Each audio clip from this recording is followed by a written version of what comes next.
Welcome in, everybody.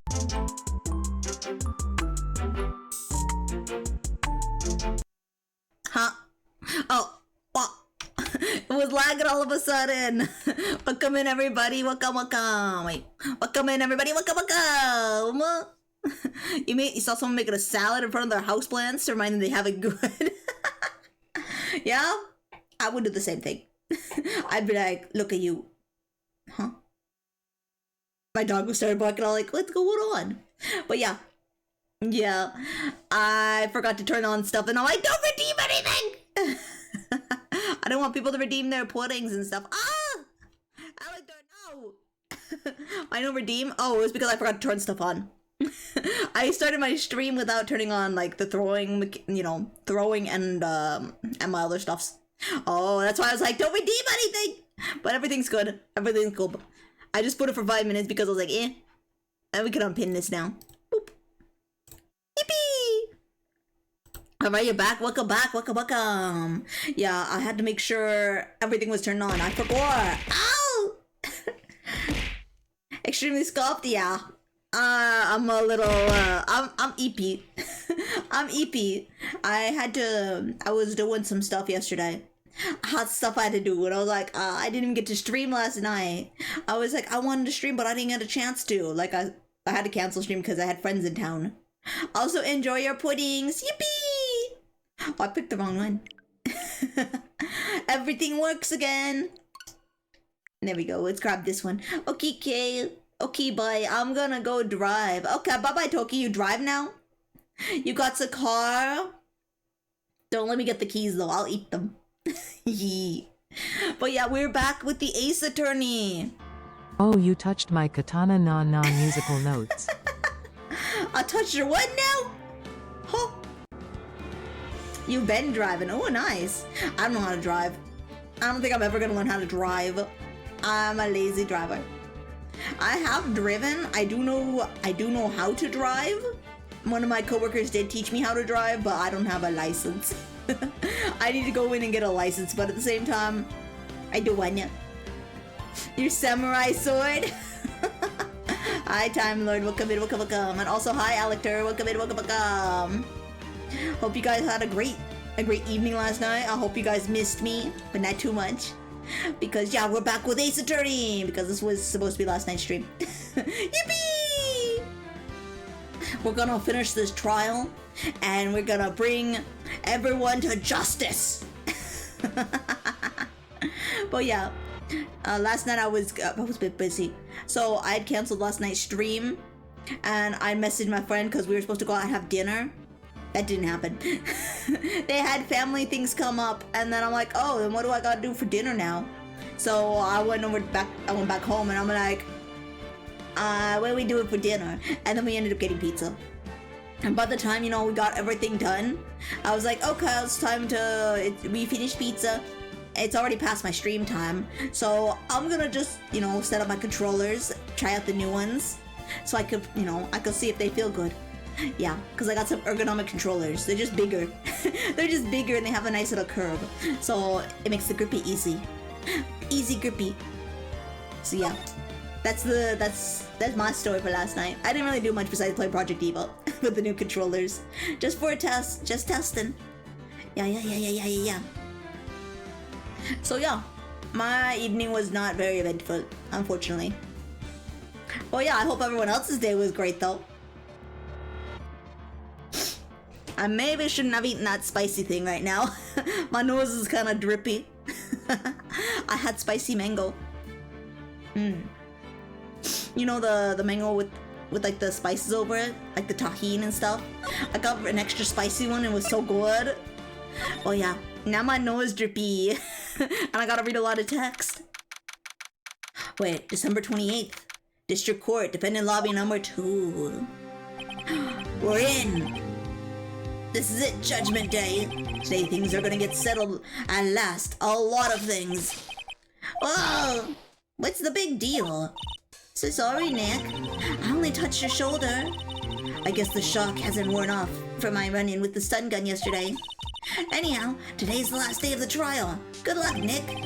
Yeah, thanks, Maya. Edgeworth is looking glum as always. I hope Von Karma doesn't push him too hard. Whoa! What are you doing? Sorry, I'm sorry. I just thought I'd cheer you up with a pat on the back. Maya, maybe you should go outside and discharge. Right, good idea. I think she should zap everybody. I think she should go touch everybody and zap them. Try not to electrocute anyone on your way out.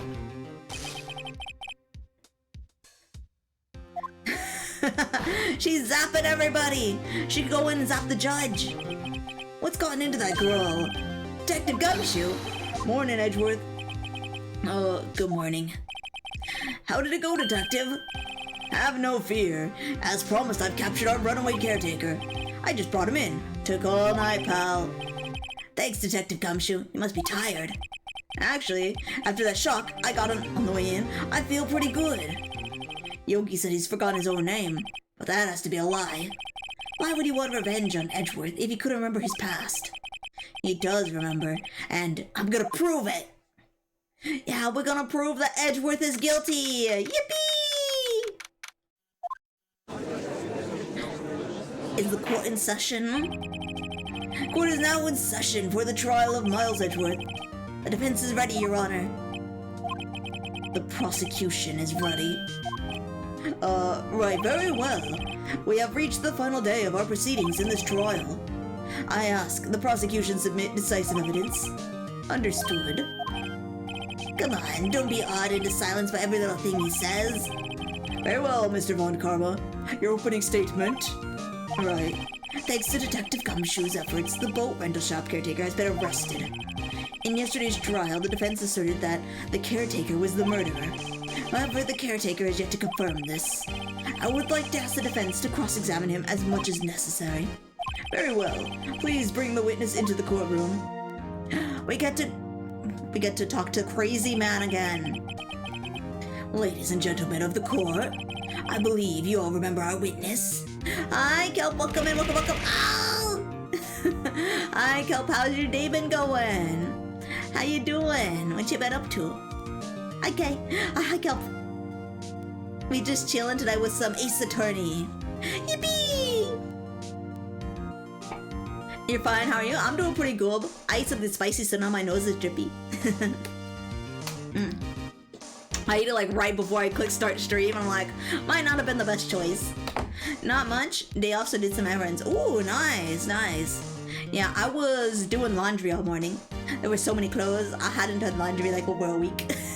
I was been lazy, okay? I'm like, I have enough outfits for the week. And then I went to my closet this morning, I'm like, I don't have enough outfits for the week. So I went in and I just did all my laundry all today. And I did a couple videos. Not much. It was pretty relaxed. So yeah, I'm like, today's gonna be cool. So yeah, I'm trying to think of what else did I do today. That was it. That was literally it. I woke up, I put my clothes in the laundry. I took a shower.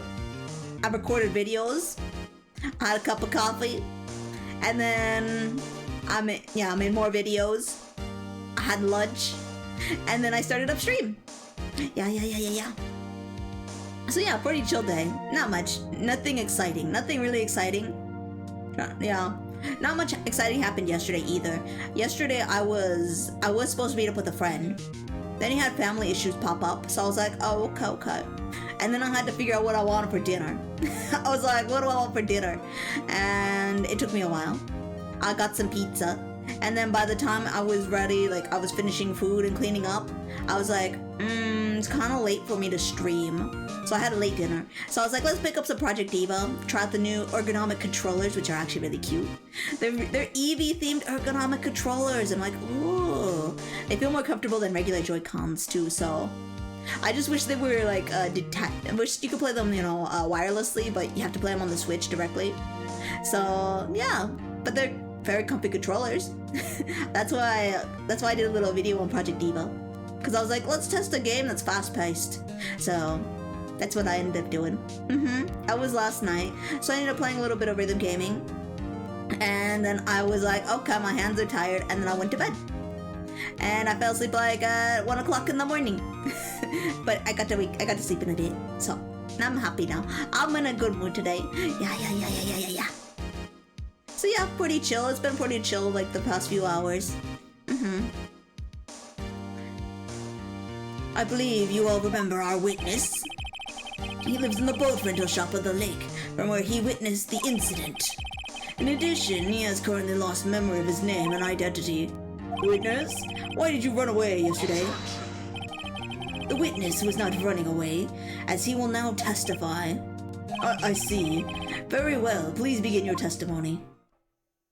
What do you mean he wasn't running away? He ran away! Why did you leave court? I'm really sorry about just leaving yesterday like I did, but I wasn't running away or nothing. I, went to buy some food for policy. I figured I got nothing to do with this incident anyhow. I mean, I need one of those motive things, right? And I don't got one. So my testimony yesterday stands as is. Very well. Let's begin the cross-examination, shall we? He has to know his name. Yanni Yogi. You're Yanni Yogi, and I'm gonna prove it. Why I left court. Okay, are you really sorry? Hold it. I'd call what you did running away, and not just leaving. You heard Larry's testimony, and realized you were in danger. Huh? Now, Mr. Wright, there's no need to rush to conclusions. As I said, the witness was not running away. Listen to the testimony. He sure seems relaxed. In fact, they both do, Von Karma and Yanni Yogi. But I wasn't running away or nothing. Are you so sure you weren't running away? Then why did you leave? He's just about to say why. Is it so hard for you to just quietly listen when someone is talking? Sat quietly. Edgeworth would be guilty in 3 minutes. Well, I went to buy some food for Polly. Didn't he have a bag of it already in his house? Food? Well, Polly is a bit of a gourmand, you see. She only eats these high-quality bird pellets from France. They only have them in the big pet shop downtown. But you weren't arrested until this morning. Why didn't you go back to the caretaker's shack? Well, I kind of got lost, you see. The witness has trouble remembering things sometimes. When the police apprehended him, he was on his way back to the shack. Yeah, right. Nice try, Von Karma. No one's gonna believe that. I see. So he was lost. Stop siding with him! Judge, you're an idiot. Please, Your Honor, come to your senses. Figured I got nothing to do with this incident anyhow. He's a witness. He's here. You've lost much of your memory, is that correct? Yup. Seems like it. Then how could you know that you didn't have anything to do with this incident? Or Or maybe you're lying about not having your memory, You know exactly who you are. The witness has been testified quite clearly that he has no memory of who he is. You claim he's lying, then show the court proof. How am I supposed to prove that what's going on in the old codger's head? That's impossible. I'm glad you've come to your senses, Mr. Wright. Very well, witness, please continue. I need one of those motive things, right? And I don't got none. Yeah, you do! How can you say you had no motive? I say you do! Hey, King, I'm back from the grave, and I've got your treats. No, give me back my treats! gimme! I want one! I want one! Give me the gummy worms! I want the gummy worms! Hand them over. If you don't, I'm gonna bite your toes. Gimme! Come on, gimme! Gimme! Also, hi, juniors. Welcome. Hand over them snacks now. Please. Pretty, please. I'll even give you the sparkly eyes. Pretty, please. I want snack. Here. Yippee!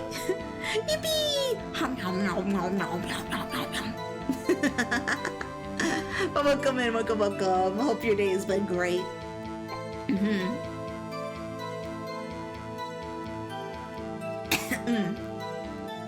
You had a grudge against Edgeworth and the victim, Robert Hammond. That's why you took revenge on them, right? Please, don't make me repeat myself, Mr. Wright. This witness has no memory of anything beyond several years ago. He can't hold a grudge. That's impossible. I have to prove he's lying about his memory. Otherwise, it's gonna be the same thing over and over until the trial ends. Might I say something, Mr. Wright? Yes, Your Honor. You've been saying the same thing now over and over, even calling the witness's memory of the past, or lack thereof, into question. But does this really have anything to do with the current case? Of course, Your Honor. The witness has said he has nothing to do with this case, and no motive. Both of these arguments are lies. Oh, we're stirring up the pot! Let's go! Order, Mr. Wright. There's a serious problem with your claim. Or are you saying you know who this witness is? Of course, Your Honor. Oh, now this is interesting. I would like to know myself, so who is he? Don't play dumb, Von Karma. Mr. Wright, please tell me this witness's name. It's Johnny Yogi. His name is Johnny Yogi, a former court bailiff. Yogi? That name seems familiar. Oh, Johnny Yogi, from the DL6 incident. It figures the judge would have heard of it. It was such a famous case. But what does this mean? I'm here! Hi, Voodoo. Welcome. How's it going? Hopefully you've been having a great day too. We're here playing some Ace Attorney today. It's pretty much a chill stream where I'll read dialogue all day. And then my voice cracks and then I'm like, I gotta end stream. That's how it goes. But we're probably gonna finish this case and maybe play some Let's Go. So we can go fight Giovanni. Yeah, I wanna go fight Giovanni. Ow! I got a spoon tossed at me thanks to the things I get for streaming. Wow, how hurtful. But yeah, Your Honor, if this man is Mr. Yogi, then he has a clear motive. Look at him, wagging his finger in my face. Jumping right to conclusions again, Mr. Wright. This man, this witness, is Johnny Yogi. Fascinating. However, how do you propose to prove this in court? This is a court of law, as you may recall. You need proof. And allow me to repeat once more that the witness has lost his memory. This is it. I have to do this now. But I can't prove he's Yogi right here, right now. And I've got nowhere else to go. Nick, how are you gonna prove it? How can you prove that he's Johnny? It's okay. It's actually quite simple. Your Honor, please take this man's fingerprints. Then we'll compare them to the fingerprints on file for Yanni Yogi 15 years ago. I see. That makes sense. Huh? I'm so very, very sorry, Mr. Wright. Why? The witness has no fingerprints. What? No fingerprints? What do you mean by no fingerprints? As you see before, I worked as a caretaker. I worked at a chemical plant. I burned my fingers working with the stuff up. What? Yogi, you sneak. You burned your fingerprints to hide your past. Well, if the witness has no fingerprints, I guess we will not be able to prove his identity. No. Well, what will you do, Mr. Wright? It seems that the case has been decided no. No. I know what happened. I know everything. I just can't prove it. Hi, the Vinley. Thank you for the first time chat. Welcome and welcome, welcome. If someone gave you a box with everything you've ever lost, what's the first thing you're looking for? My copy of Pokemon Yellow. My cousin stole it a long time ago and never gave it back. So I want that. I want that one back. I'm very decisive on that. I'm like, I've always wanted my copy of Pokemon Yellow back. And maybe my Suicune card. I traded that to a friend a long time ago and it got destroyed. So I know that would never be coming back to me. Yeah. Most of my like wishes to get like old things back generally has to do with Pokemon. Because it was like childhood stuff. Your Mudkip plushie? Aww. You lost a... Oh right, you did lose your Mudkip plushie. Yeah, no, mine would definitely be yellow version and that Suicune card. Because I had a really, really old one. That came with the VHS. Because I loved that Celebi movie. It was, you know, the Pokemon Forever. It came with the Suicune card and I was so excited. I used to show it off everywhere. And then eventually I traded it to a friend. I was like, I like this card a lot. And then they wanted my Suicune. I was like, I don't want to give it, but I ended up trading it. And I don't even know what I traded it for. I think I might have actually gotten one of my Charizards from him because I traded a Suicune to him. So I came out with like a more expensive card, but still, I'm kind of seeing it. I would like to have that one back. Let's see, another thing I would like to have back from a thing I've lost. There's like, I lost a lot of things. I've lost so many things. What would be like something I've lost recently? Actually, no, I'm pretty organized. I don't really lose things very often. That and maybe one of my I know one of my childhood plushies. It was an old gibbon. It was a little gibbon that like has Velcro on his hands and feet that it could give you hugs. I really missed that one. It was so cute. Some of your Bionicles and Armada Optimus Prime. Right, I still never ordered that Bionicle to replace my old one. That would actually be really cool to actually get that one back too. You had one of those? Oh, you had a gibbon too? Mine was like a cream colored gibbon with a white face and a white belly. I got it from the zoo as a child and I was so happy. That thing never left my side. That thing was always hanging off my neck. That thing like went with me everywhere. I don't know what happened to him. What Bionicle did I have? I had the white one, the really cool white one. I can't remember what it was called, but it was like a really early one. And he had like, he had a cool, like, what is it called? Like spiky. He had like a spiky back, I think. And I'm trying to think, he had a weapon too. I think he had like a spear or something. I don't remember, it's been like ages. It's been like at least like 20 years. It's been at least 20 years since I've had him. Because I had him when I was a child, so that would have been like closer to, like, let's see. That probably would have been like 25 years ago or so, maybe more. Hey y'all, hi Fancy, welcome in, welcome, welcome. How are you doing? How's it going? We're discussing, we're discussing the question above. If someone gave you a box of everything you've ever lost, what's the first thing you're looking for? And I said my Pokemon Yellow, the one I lost when I was like, I don't know, like 8 years old. that thing is long gone. I remember the day. I actually remember the day. I had my Pokemon Yellow. I just finished beating the Elite Four. And like it wasn't my first time beating the Elite Four, but I'd beaten the Elite Four. My cousins finally got themselves a Game Boy, like a Game Boy Advance SP kind of thing, because they had been asking for it, but they didn't have any games. So they asked to borrow my yellow version, and they deleted my yellow version, and then they kept it for a few days, and then I asked for it back, and they're like, we gave it back to you already. And I know very well that they did not give it back to me, because it would have been in the case, because I kept everything in like a little case where I kept all my games. So I know I did not get it back. I think they hid it so they didn't have to give it back. Maybe Kopaka or Puraka. I think it was one. It might have been one of those. Actually, I think it was the white Rahaski. It might be. Give you everything I ever lost. yeah. If you were given everything you had lost in the past, what would be the one item you'd be looking for at first? Long legs and a double side spear.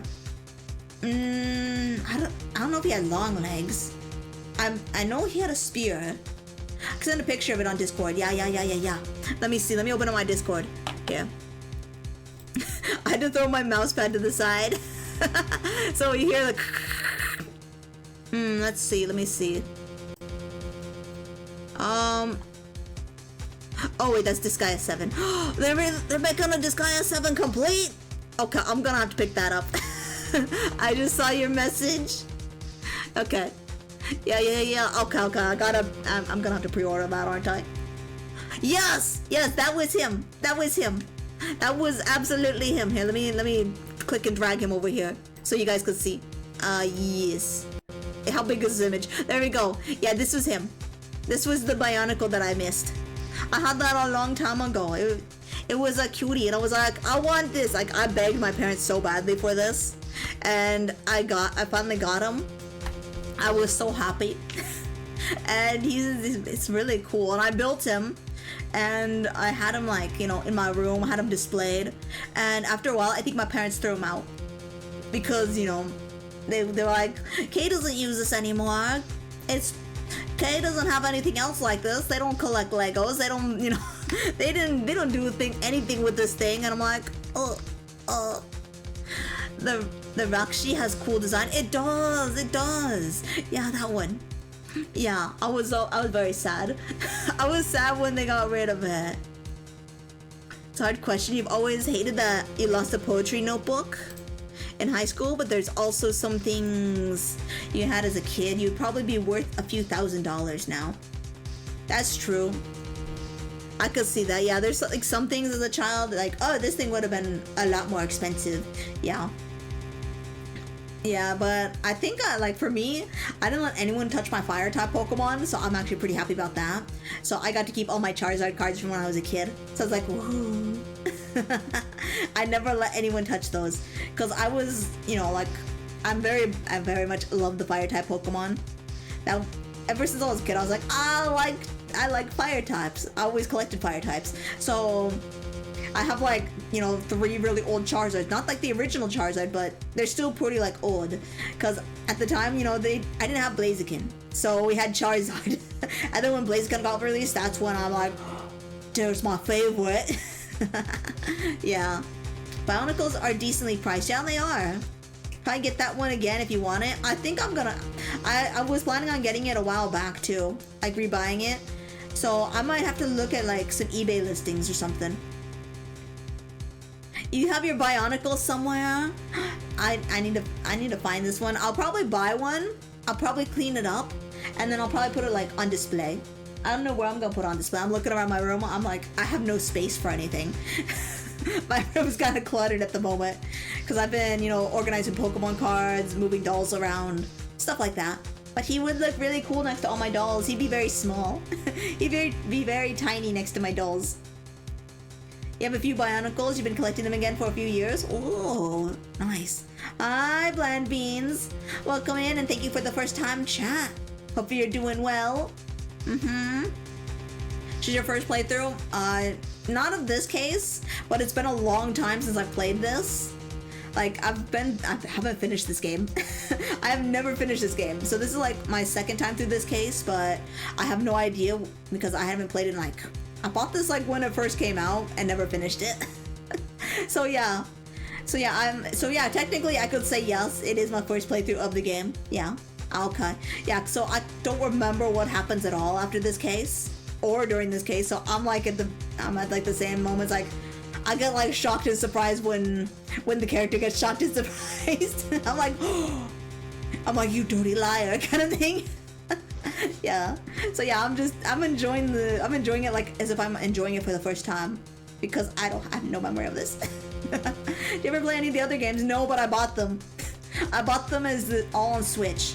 So now I've got the whole set on Switch, and I can play them whenever I want to. So I want to get through this. I want to play through all of this first. Then I want to go into maybe the Great Ace Attorney, or I could do the Edgeworth game.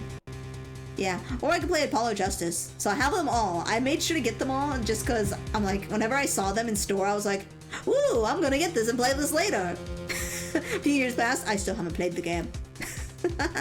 Yeah, no, I've been buying, like, whenever I see a game I need in store, because every single time I've done this, I go to the store, I see a game I want, and I'm like, I'll pick it up later. I go back to the store the next week, nothing. They're all gone. So, from now on, I go to the store, even if I'm on a low budget, if I see a game I need, I'm picking it up, because every single time, it's happened every time, because there was like an NIS game that I wanted. What is it? It was like I forgot. It was one of the tactic games I want. It wasn't Disgaea. It was. I'm trying to remember the name of it right now, but I can't. It's not coming to me. But I went there. It had a double pack of 2 games I wanted from NIS, and I was like, "Ooh, I should get that." But I'm like, it's $40. I could wait on that because I get paid next week. So I waited. I came back next week, all those copies were gone. And now I can't find a copy of it anywhere. Well, I found a copy, but it wasn't of the double pack. And I'm like, I don't want to spend $40 for one game. I'm like, this one had 2 games for $40, and I'm like, I'm gonna keep an eye out for that.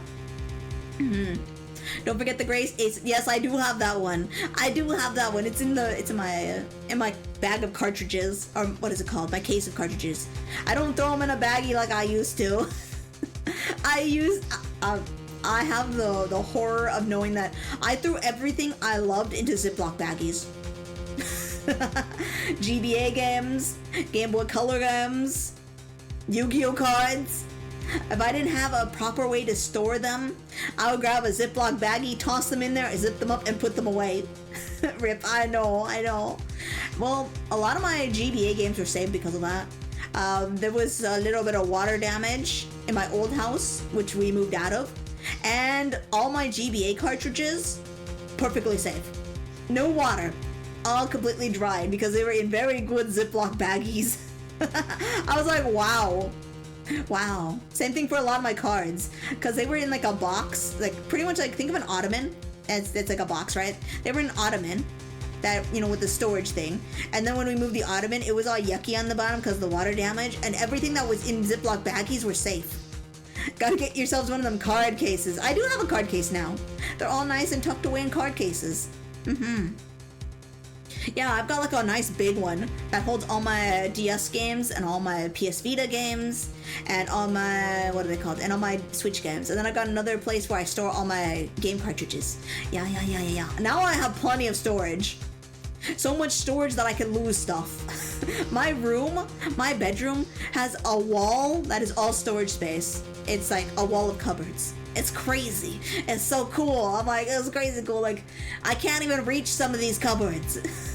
So I put my empty boxes up there. So if I have like figure boxes and stuff that are empty, they just go in the upper cupboards because I'm like, I'm never gonna need these empty boxes again.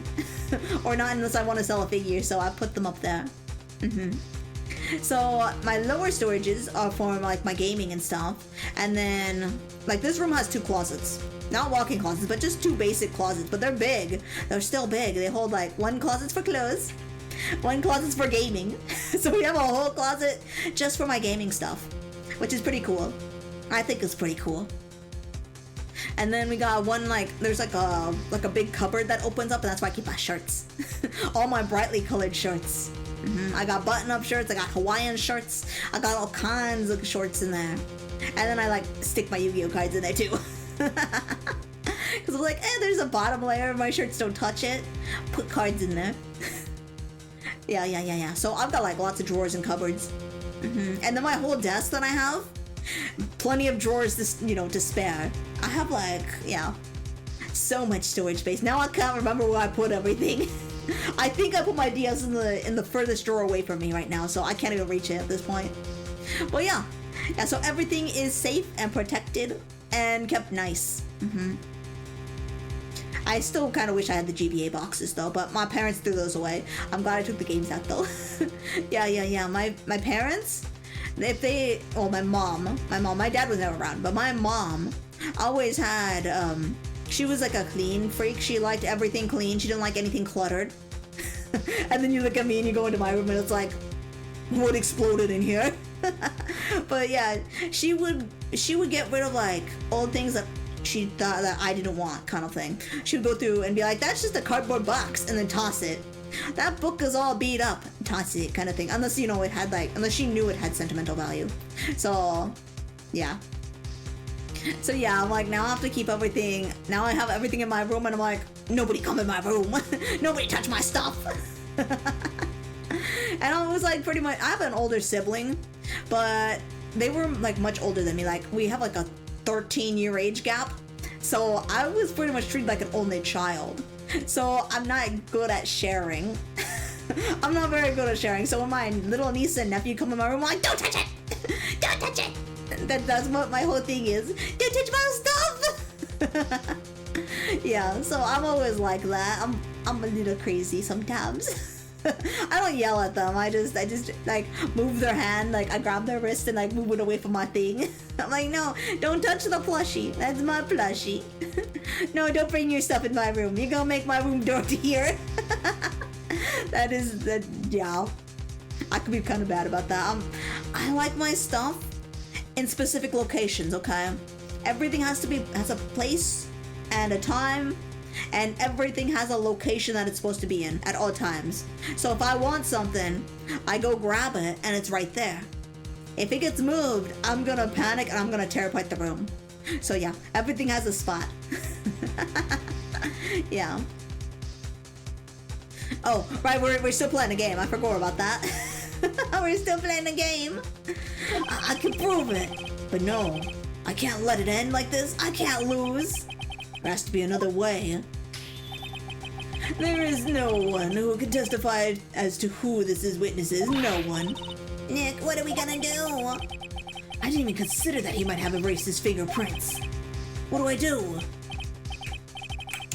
Well, Mr. Wright, perhaps you'd like to cross-examine his parrot for a little comic relief, Yeah, very funny. You're a sore winner, Von Karma. Wait a second. Cross-examine his parrot? What is it, Nick? No, you're not going to. Your Honor. The defense would like to take Mr. Von Karma up on his proposal. Take Mr. Von Karma up? Oh my, proposal? Exactly, Your Honor. I would like to cross-examine the witness's pet parrot! What we've all been waiting for! Order! Well, what do you think, Mr. Von Karma? Need you even ask? This is a farce! I object! Wait a second! You were the one who suggested I cross-examine the parrot, Von Karma! I have a right to do so as you suggested. Well, if you're so desperate, then please be my guest. Of course, should you go through with this and nothing comes of it, I hope you're ready for the consequences. Nick, this is crazy. Well, still want to go through with your little gamble? Of course I'm going with the gamble. I know what the parrot says. I know that the parrot has information. Let the parrot take the stand. I will cross-examine her, Your Honor. This is the most ridiculous thing I've ever heard. Von Karma's rigged every person's testimony, every piece of evidence, except the parrot. She's my last chance. At least, I think so. Bailiff, bring in the parrot! That's amazing! We got the burb! Look how cute she is! That's quite a bird. Please tell us your name. Name! The witness is ignoring me! It must hurt to be ignored by a bird.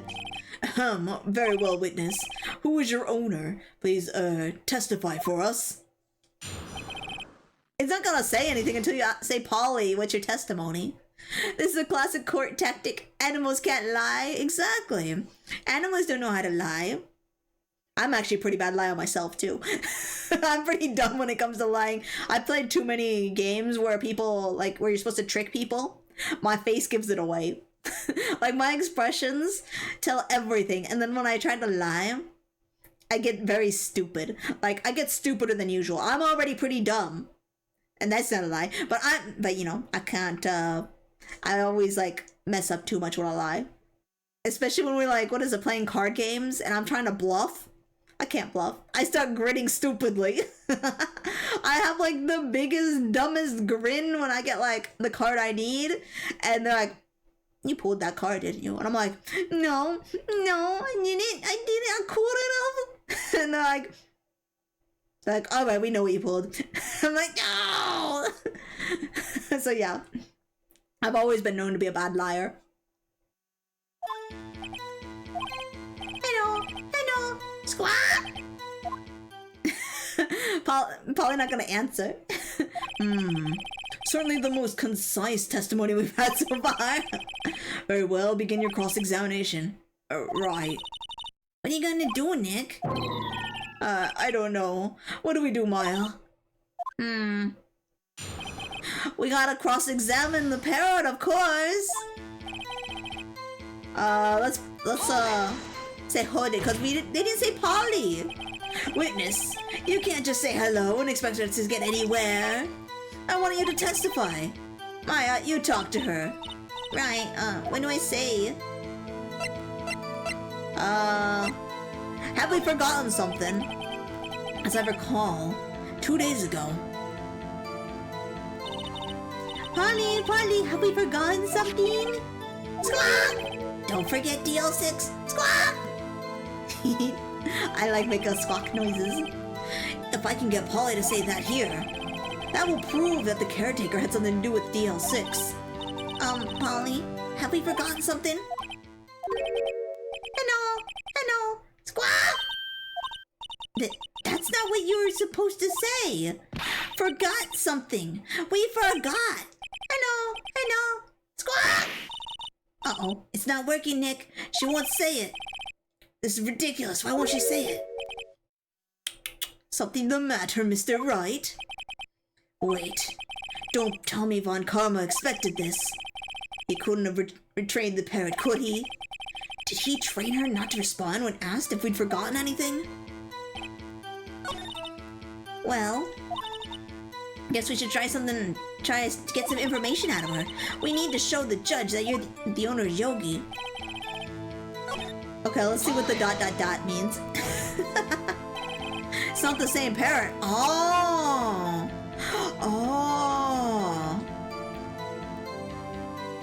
Witness, you're here to speak. You must speak to me. Frankly, I can't believe that you're speaking to the parrot. Well, I guess we should try to get some information out of her. Wait. Do we have a picture of the parrot? Wait, is it the same color? Wait. Huh. Wait, maybe not. That's what I'm looking at. Maybe it's the parrot. I'm gonna present the parrot. This evidence clearly reveals the contradiction. Oh, okay, no. I messed up. Okay, let's see. What do we got here? Let's see. Huh. Metal detector parrot. Huh, no, the bullet wouldn't prove anything, right? File, parrot. Answer to the name Polly. Yeah, we know what answers to the name Polly. Maybe we gotta show the parrot in the second scene. On this part right here. Is it the right parrot, is what I'm wondering. Got the incident photo, the case file. How about we present the parrot again? Nope, okay. Okay, then what do we do here? I'm already taking 2 damage. Huh. Well, I guess we should try get information. Do I keep pressing the parrot until it gives up information? Okay. So let's see. Okay. What's the safe number? Maybe I'll get her to say the number of that safe. Huh? That safe? Why? Let's just try to get her to say anything, okay? Polly, what was the number of the safe in the shack? 1228. 1228. My, what a reckless parrot. Well, Mr. Wright, you aren't claiming that this number has something to do with the caretaker. Actually it does. Actually it does. That's why I had her say it. Huh, ridiculous. How can the number to a safe tell us who the caretaker is? Show us your proof. What could possibly link this number to the caretaker's true identity? Oh, that's where we got the paper, right? Wait. Which one? What was the item we got out of the safe? Wait, where did we get the... What was it? I forgot what item was it? Pistol, bullet, map. That's the autopsy report, my badge. I forgot. Where did we get this bullet from? Wait. Gregory Edgeworth's heart. Okay, no, it's not that. Is it the photo? Wait, what did we get from that safe? I am dumb. It's been like over a week. I can't remember. Oh no, I can't remember what we got. Was it this? Was it the case file? Wait. Did we get a case file from there? Wait, that one's the old bullet. It was in the gun. Oh, what did we pull out of it? I don't know either. I can't remember when we pulled out that safe. I don't know if it was the photo. The file from the station. Wait, is it the file? Did we get this file? What? Oh, is the file from the station, the case. Wait, the case files from the station? Oh wait, I can check them.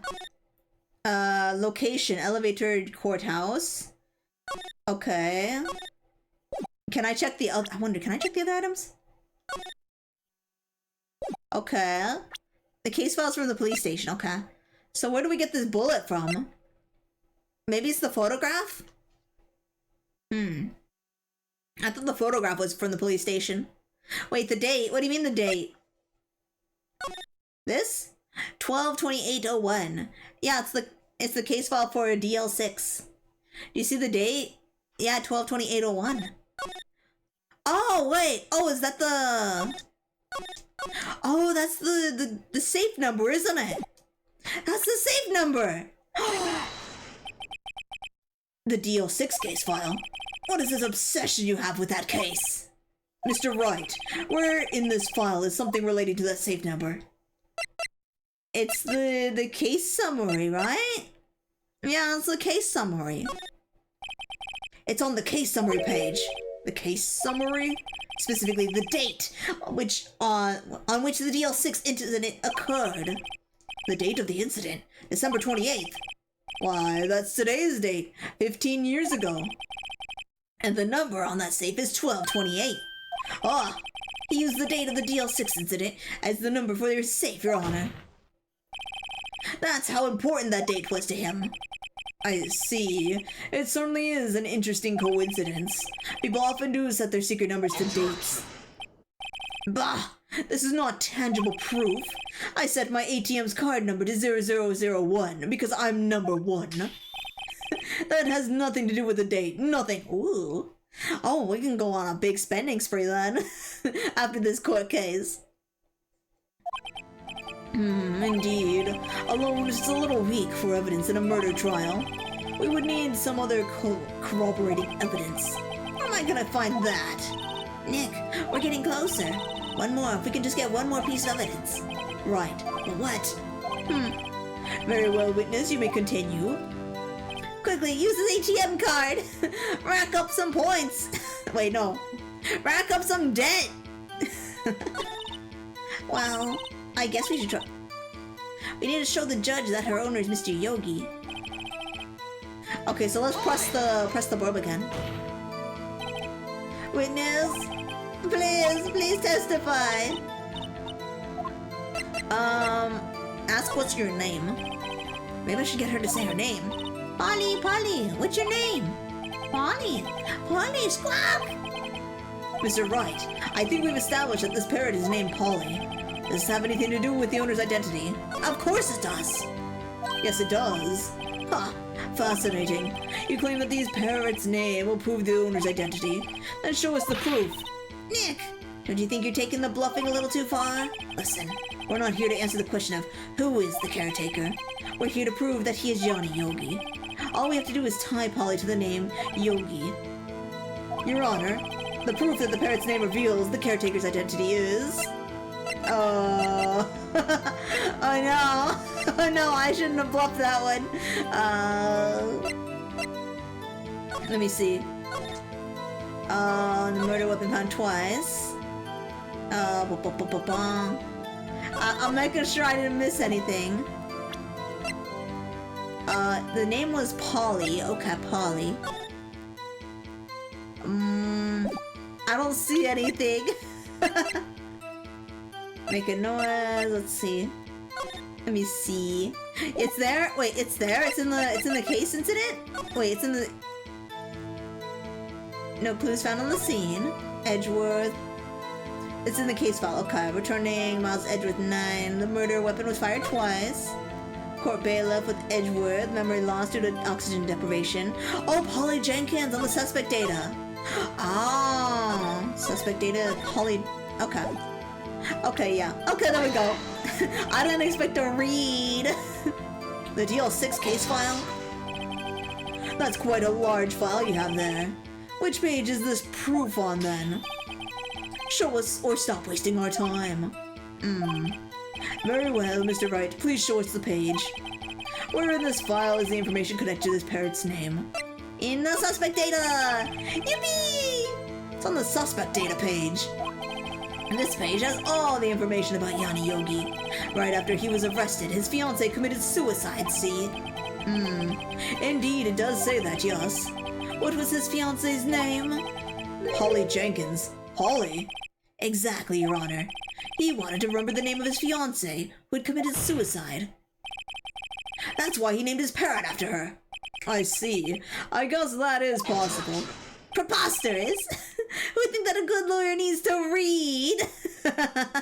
I didn't think I had to read. Blah, a mere coincidence, that's all. My granddaughter has a dog she calls Phoenix. Well, Mr. Phoenix Wright, does this make you my granddaughter's fiancé? She's only 7 years old. Conjecture? That's enough. I think we've reached a conclusion here. It's a mere coincidence, that's all. True, that is a possibility. However, two coincidences at the same time seems more like a pattern to me. What are you saying? Summon the caretaker of the boat shop immediately. He's sleeping again. Witness, tell us your name. Wait, this witness, he doesn't remember. No, it's okay. He's standing! He's not sleeping anymore! I've accomplished what I wanted to do. I'm done. Nick, he looks totally different. This is the real Yogi, I think, finally. He's been acting feeble to hide his true identity. Acting for 15 years. Well, let me ask you again. Please state your name for the court. My name is Johnny Yogi. 15 years ago, I served as a bailiff in this very court. Order. Yanni Yogi, so was it you who killed Robert Hammond and tried to frame Miles Edgeworth for his death? Yes, it was me, I did it. They put me on the witness stand 15 years ago. Robert Hammond, he said I was mentally unsound. He told me it would make me innocent, get me off the hook. So, I pretended to have brain damage. I was innocent really, but he didn't believe me. We won the trial, but I lost everything. I lost my job, my fiancé, my social standing. Then, this year, 15 years later, a package arrived. It was a letter and a pistol. The plan was written out in careful detail. It was a plan for me to take my revenge on the people who ruined my life. I didn't care who had sent it. I thought this was my chance. After 15 years, this was it. Finally, a chance to have my revenge on Robert Hammond and Miles Edgeworth. I have no regrets. Well, wait a moment. Revenge? Against Miles Edgeworth? What do you mean? I'm not at liberty to speak on that matter. Why don't you ask Mr. Edgeworth yourself? Anyway, I admit it. I was the one who killed Robert Hammond. I knew it! The dirty liar trying to frame Edgeworth! Von Karma, where is Mr. Yogi? Under arrest, Your Honor. I saw no room for error in his confession. Then, the defendant, Miles Edgeworth, is innocent. In this case, at least. Very well. Will the defendant please take the stand? Edgeworth, don't say anything stupid. There are a few mysteries left unsolved. Still, you are cleared of suspicion for this particular case. So, I would like to pass the judgment on the murder of Mr. Robert Hammond. Any objections? I don't believe it. Why isn't Von Karma saying anything? Hi, Bear. Welcome in, welcome, welcome. Ow! Very well. This court finds the defendant, Mr. Miles Edgeworth. Yippee! Not guilty! Woo! Yeah, we did it, you guys! Look at that! Hi, haha, Bear. That is all. The court is adjourned. We did it! Look at that! Who objected? Did someone just say objection? It wasn't Von Karma. Wait, what that means? No, Edgeworth! Don't object! You're not guilty anymore! No! No, Edgeworth! What are you doing, you idiot? Your Honor, I object to your judgment. What do you mean? I'm not innocent at all.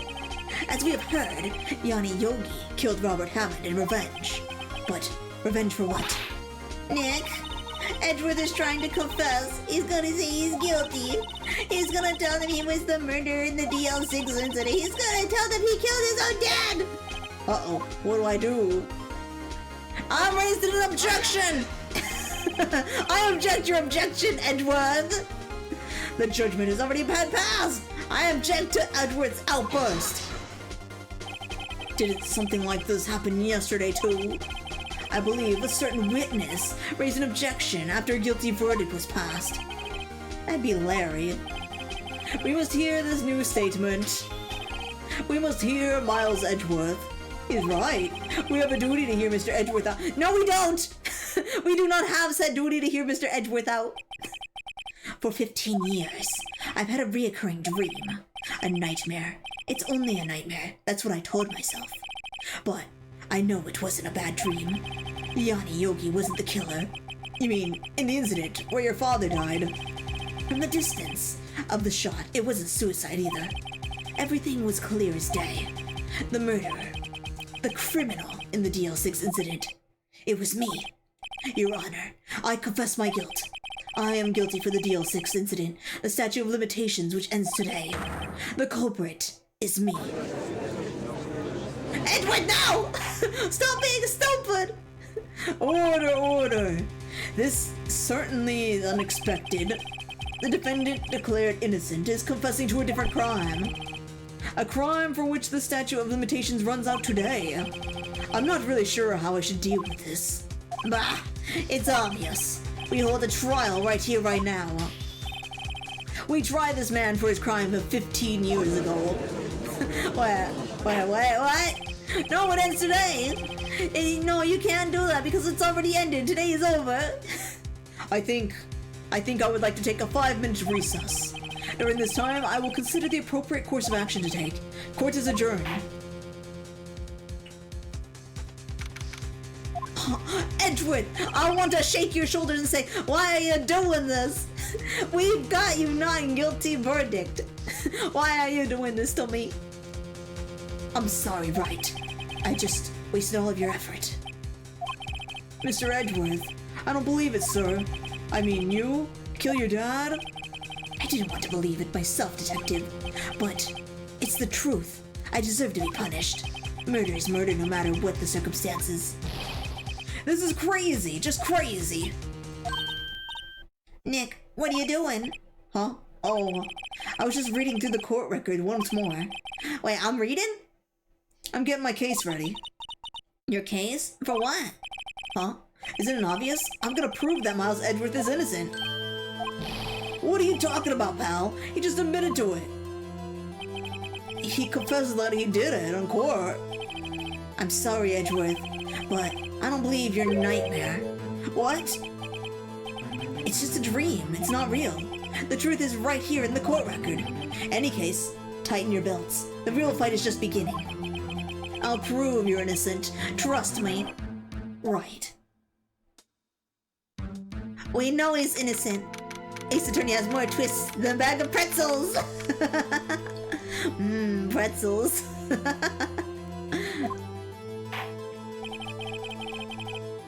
Yeah, it's more like... Yeah, no, if this was a road, I would get lost on it. There's too many turns and twists. I would not be able to make it to my destination. Even with GPS.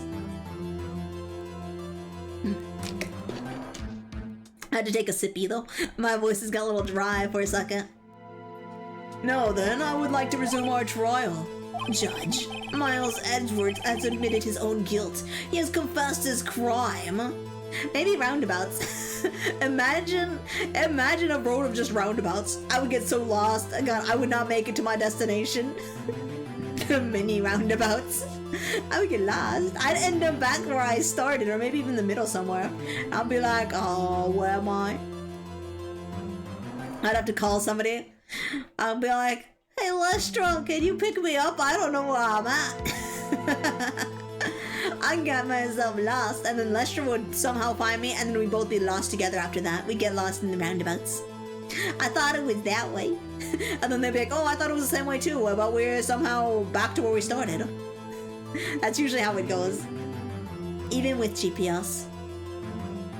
Miles Edgeworth, oh wait, yeah, he confessed to his crime. Let us begin by hearing his testimony. Then, though pointless, let the defense do their cross-examining. The statute of limitations on the DL6 incident runs out today. Though it's unconventional for me, I'd like to run this one by the book. I see. Does the defense have any objections? I always have objections! No, Your Honor. Von Karma, you knew this was going to happen from the very beginning, didn't you? Very well. King got stuck in the roundabout in the middle of all the other roundabouts. Exactly. I'd be like, oh. I'm literally the standing guy emoji. You know, the one where he's just standing like... I'm just like that in the middle of all the roundabouts and trying not to get hit by a car. I'd want to be roadkill. Will Miles Edgeworth take the stand? Will he take the stand? Will the witness state his name and profession? Miles Edgeworth, I'm a prosecuting attorney. Mr. Edgeworth, 15 years ago, you mistakenly killed your father, Gregory Edgeworth. Is this correct? It is correct. Then testify about this matter to the court. When Edgeworth was telling me about this dream yesterday, I'd noticed something. One detail didn't quite fit. That will be the key, but only if I can get it to work. Please, please. Yeah. If this doesn't work, Maya's whole getting electrocuted would be for nothing. That day, I had gone to the courtroom to observe one of my father's trials. As we went to leave, an earthquake struck, trapping us in the elevator. My father and Mr. Yogi lost their composure and began to argue. Just then, something heavy fell at my feet. I picked it up and threw it at Mr. Yogi. I wanted them to stop fighting. A moment later, there was a single gunshot, then a scream. It was a terrible scream. I remember it to this day. That's all. Huh. So he didn't actually shoot. He didn't fire the gun. He just threw the gun. And until now, you've thought this memory was a dream. We were stuck in that elevator for 5 hours. The oxygen in the elevator ran out, and I lost my memory of the events. Bah! The same claim Mr. Yogi has made. Very well. Mr. Wright, your cross-examination, please. Yes, Your Honor. Okay, let's start doubting everything he says. Hey, gone to the courtroom. What were you doing? What court were you watching? What was the trial your father was involved on that day? I don't remember things very clearly. Only two things. I know my father lost, and Mr. Von Karma was the prosecuting attorney. Ooh, suspicious. Mr. Von Karma, you were handling that case. It was 15 years ago. I don't remember the details. That was when Edgeworth pointed out the problem in Von Karma's evidence. As we went to leave, an earthquake struck, trapping us in the elevator. So there were 3 people, including yourself, trapped in that elevator? Yes, myself, my father, and Yana Yogi. We were fine at first, but then as time passed, and no one came to help. Okay. Okay, I just want to make sure I didn't miss anything. Father and Mr. Yogi lost composure. They began to argue. What did they begin to argue about? What did you do then? I was 9 years old at the time. What could I do? I was scared, trembling in the corner. But then... Just then something heavy fell off my feet. Okay, what was this thing? What was it? A pistol. I assumed it was the bailiff Yana Yogi's. The safety must have come off when it fell from his holster. That's not a very good safety now, is it? And you picked it up. What happened next? I picked it up and threw it at Mr. Yogi. I wanted them to stop fighting. Did you know it was a pistol when you threw it? I think I knew. I knew it was dangerous. But the air was getting so thick, I panicked. So you're saying that you threw the pistol at Mr. Yogi? I was in a daze. A moment later, there was a single gunshot, then a scream. The gun fired once? Yes. I think after I threw it, I lost consciousness. Since then, they've echoed in my head every day. The gunshot and that horrible scream. A scream? It was a terrible scream. I remember to the... Okay. Whose scream was it to this day? Yes. I can practically hear it now. I doubt I'll ever forget that scream, as long as I live. There it is. One part of the testimony that clearly contradicts the evidence. But I don't know what it means. It'd be better to find out and quick. Okay, so what are we supposed to present? What do we got in here? So he's worried about a scream. Huh. Photograph. Okay. I'm making sure I got... Let me see all my evidence. So the parrot has nothing to do with it anymore. Let me read the paper. Let me reread the notes. If there's anything in here. Let's see. Elevator oxygen was completed. Okay. No clues. Gregory, the victim. Okay. Defense attorney. Trapped in the elevator. Returning from a long trial with son. 1 bullet found in the heart. The murder weapon was fired twice. Oh! He only heard one. He only heard 1 gunshot. He only heard 1 bullet. Picked it up, threw it. Okay, a moment later, single gunshot. There it is. We are presenting the DL6 case evidence, or the case file. Are you sure you only heard 1 gunshot? Yes, I'm sure of that. I heard the shot and the scream. Then everything faded. I was unconscious until the rescuers came. Okay, I'm back. I need to find out if Edgeworth is guilty. Edgeworth claimed he was guilty already. Now we're trying to make him unguilty. But hi, gamer. Yeah, we solved the first trial. The first trial, Edgeworth was not guilty, and the old man was Yana Yogi after all this time, and he admitted to the crime of killing Mr. Hammond. So that trial is over. Now we're in a second trial because Edgeworth went up to the stand and said, I'm guilty for the DL6 incident. And everyone's like, no! So yeah. Now we have to prove that he's not guilty because today was the last day for the statute of limitations. And if he didn't say anything today, he would have been free. But now he said something, and now he's gonna go to jail because he's saying he's guilty.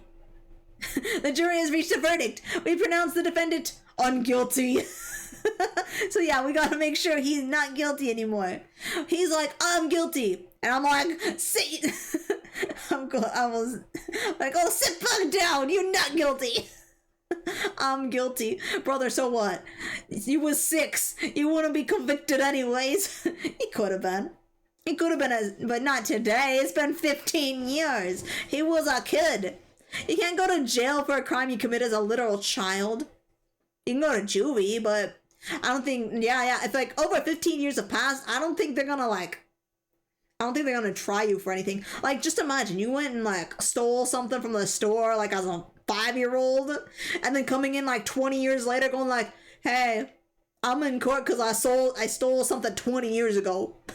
And then like, you go to jail because they find you guilty, and then like, the other inmates are like, what you in here for? And I'm like, I stole some gum when I was like 5 years old. And they're like, that's hardcore. Child, you was hardcore. Yeah, no. They can't do that. So yeah, Edgeworth, you go sit yourself down over there and we make you unguilty. He was unconscious until the rescuers came. I see you. No, Your Honor. Unfortunately, you don't. I like how the judge, he's like, oh, yeah, I got it. And then we're like, no, you wrong. You ain't seen nothing. Though this is the justice system that decides you deserve to die in 3 days, so that's true. Depends, the statute of limitations on murder is usually non-existent. Oh, really? And this one is 15 years, so I don't know, I guess. So if somebody got murdered and you decided never to murder again, and you decided, okay, I'm gonna wait it out like 15 years, you can still get charged for that? Hence the reason for the show Cold Case. Oh, okay, that does make sense. Murder is a pretty severe case, to be honest. It's worse than stealing something, I know. Ow. Ow! It's a decent basis, but the crime was still committed as a minor, so that would be a heavy cause for leniency at least. I've seen a lot of kids still go to jail though. Well, at least juvie, camp, whatever. But yeah, for pretty bad stuff, so, and murder's one of those, so even if he was a child, he probably would have gotten sent to some kind of place, maybe even like what is it called, a mental hospital, to see what's wrong with him first. But yeah, that's more likely the case. You probably get sent to like, but as an adult, I don't know what would happen. I don't know much about the legal system to like understand that. Okay, goes to jail for tax fraud. I don't do tax fraud. No.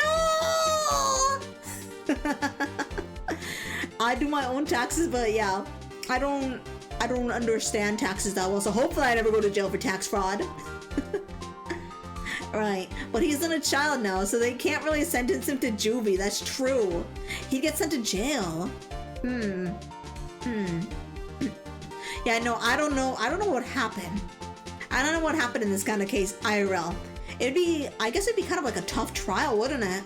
It would take like months to actually get this trial all situated and sorted out. It'd probably even go to like the Supreme Courts at this point, if it was in the US. If it was based in the US, it would be sent to like the Supreme Court, because they're like, hey, this guy was a child, he was like 5 or 6, he murdered this person, and now he's like in his 20s to 30s, and we don't know what to do with him.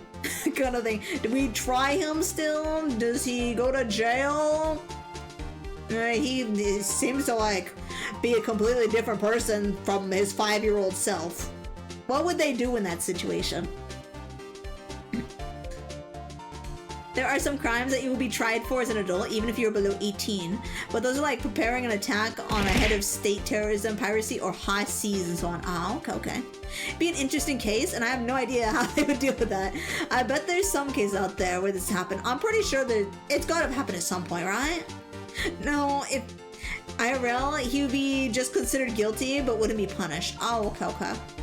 I would still think they would like, kind of like, some people like the victim's family, I bet some of them would definitely be saying like, he's guilty, he needs to go to jail, kind of thing. But I think like, I don't know, if they push hard enough, maybe if they push hard enough, he might have to go on trial or something. Yeah, and then they'd be like, dude, He was literally 5 years old when this happened. And most likely, if he was 5 years old, it probably would have been like an accident or something stupid happened. Like they put the gun out on a table or something, and like they didn't have a safety on it, or they had it loaded. So yeah, it would probably have been like the adult's mistake of whoever left that there at that point, right? That's what would have been. It's like it was just a really bad, you know, it was a really bad accident. Because like a 5-year-old doesn't know what they're doing most of the time. They're barely even like conscious that they're alive. They're there, they're running around. From 5-year-olds that I've known, they watch YouTube and they're pretty much are brain rotted. So they wouldn't know what they're doing. He's a victim family. Yeah, he is victim family. Would it count as a felony on his record? I don't know. Actually, I want to know. They might put a felony on his record. Who knows? Sounds very plausible depending on the context, like if it's kind of justifiable and he feels guilty, or if he committed cold-blooded murder and has no remorse. I'm sure there must be lots of factors. Yes, there must be lots of factors to that. Where I live, you get your record cleared upon hitting 18 if you have one. I know how it is in America. I don't know how it is in America either. I've never been to court. I've never been on trial. I've been called to go into court to like do jury duty. Every single time they tell me, "No, we don't need you. Your services aren't needed," kind of thing. Because you have to do the little call thing. And then the last time I was supposed to, it's like, you are required, like the automated voice was like, you are required to come into court to do the jury duty stuff, blah, blah, blah, right? So I was supposed to go into court to do it, but I caught COVID, and it was like during the big time where COVID was like, do not come into COVID. It was like during 2021, yeah, when I had this jury calling, right? So I got the jury summons. It's like, please come into court, but do not come in if you are sick. I had caught COVID in 2021. And I sent like a message to them, and I'm like, they never responded back to me, and I'm like, oh, I don't go to jury? I don't get to do jury duty because I'm sick. Yeah, because I would have totally gone. Americans don't know how it is in America, and I would know. I am one. The one thing I can say for certain is it would also depend on how much money you have. That's true. That's true. If you got more money, you're more likely to win your case. Existence of jury is so dumb, but also so funny. Imagine you go to court and LeBron decides if you were the murderer or not. Oh no. Oh no. But yeah, no, it's kind of funny. Yeah, I know, like, I've never experienced being in a jury before. So the thing is, I don't know if I'd be actually alright in a jury. You know, if I got summoned to jury and they actually kept me, you know, on the board, I would be, I don't know, I have like a short attention span, okay? I have a very, very short attention span, and I am very disruptive. I do not pay attention after like a certain amount of time has passed. Because I've gone to like school and stuff, and even during lectures, if I'm not doodling something, I'm not listening. So I have to constantly be moving. I have to be, you know, twitching. I have to be like spinning in my seat a little bit, even when I'm streaming. You might notice me sway a little bit when I'm not still. When I'm yapping, I'm actually swaying too. So, and even when I'm not yapping, I'm swaying. But I'm like in a spinny chair, you know, like a spinny office chair.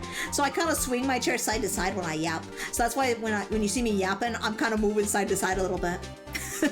And I do that at work when I'm working, and so I'm pretty sure I would do that in court, and I would get in so much trouble because I also tap like my pencils and everything like that while I'm thinking. So I would be like the biggest disruption. I don't know why they keep trying to call me into court to do jury service. I get like these little jury notes like every few months saying like, please call into jury, and I'm like, okay. And I call in, and then like after a week of doing that, it's like, your services are no longer required. And I'm like, okay, cool. But every single time I get a jury summons, like, I'm like, how am I gonna, if they call me in, how am I gonna handle this? I have like the attention I have the attention span of a watermelon, okay? You're not gonna get any information out of me. You're not gonna get me to be able to pay attention and listen to like people, like all the evidence and, you know, all that. And I'm like, unless it like really, really interests me. Yeah. Cletus and his 5 cousins? What do you mean Cletus and his 5 cousins? If Goat says I'm guilty, bro. Oh no, if LeBron says you're guilty, you're guilty. You're just gonna accept it. Okay, that's fine. When they select jurors, they intentionally avoid picking from critical thinkers. They try to pick people that are more susceptible to their suggestions and tricks. The thing is, I question things. I question everything. Also, thank you for the hydrate. Thank you. No, I'm very much like Phoenix, where it's like, I need to keep asking the same question over and over again until it gets into my thick skull. Like, we will not be ending this trial anytime soon, because if you use big fancy words around me, I'm gonna be like, huh? Plain English, please. That's me. I'm like, I don't know what you're talking about. You're gonna have to repeat that in a way that I can understand and digest, okay? No, like, if they picked me, like, everyone would get mad at me, especially the time when we gotta like vote who's guilty or not. It would very much be me overthinking things and be like, I could be ruining this whole man's life. I need a recap of the whole trial, please. Please put it in anime form so I could understand it. I need to see this case fully animated with a full soundtrack. I'm sorry. We're not gonna get to a conclusion until I figure this out. So yeah, I don't think they would want to have me. Like, I might be simple-minded. I might be easily swayed, but at the same time, you do not want me on court. You do not want me to help on any kind of trial. It would just mean, pain and suffering for everybody else. Because common law is the dumbest fucking way to approach legality since it's Chinese legalism. Yeah, common law is really bad. It kind of sucks. Yeah, I don't understand most like legal, jargon. I've tried. I've watched TV shows where they do like legal things and I have no idea what they're saying most of the time. I'm like, okay, speak in plain English. Plain, simple English. 1 to 2 syllables a word, please. That is my whole thing when it comes to like anything big. That's why I didn't do good in biology too. Like biology and chemistry, another reason why I didn't do well was because I did not get and understand everything, because everything had multi-syllable words and I'm like, I have no idea what this means. So I would just guess. Even if it caused like a deadly toxin, I would just guess. Okay, like, which ones do you mix to make this? And I'm like, oh, and then I'd circle the 2, and then it'd be like, wrong. That will kill you. That will explode. And I'm like, oh. Well, you don't trust me with chemicals then. Because I won't remember. Judge is the one to cast the judgment, not juries. Well, like, what is it? During like certain civil cases, the jury kind of like casts a vote too, I think. Because I know I had a relative that was in jury, and at the very end of the case, the whole jury had to get together. They had to decide, and if one person decided was against everybody else, they would have to redo the whole jury pretty much. They'd have to be like there for another week or so until everyone voted on the same thing.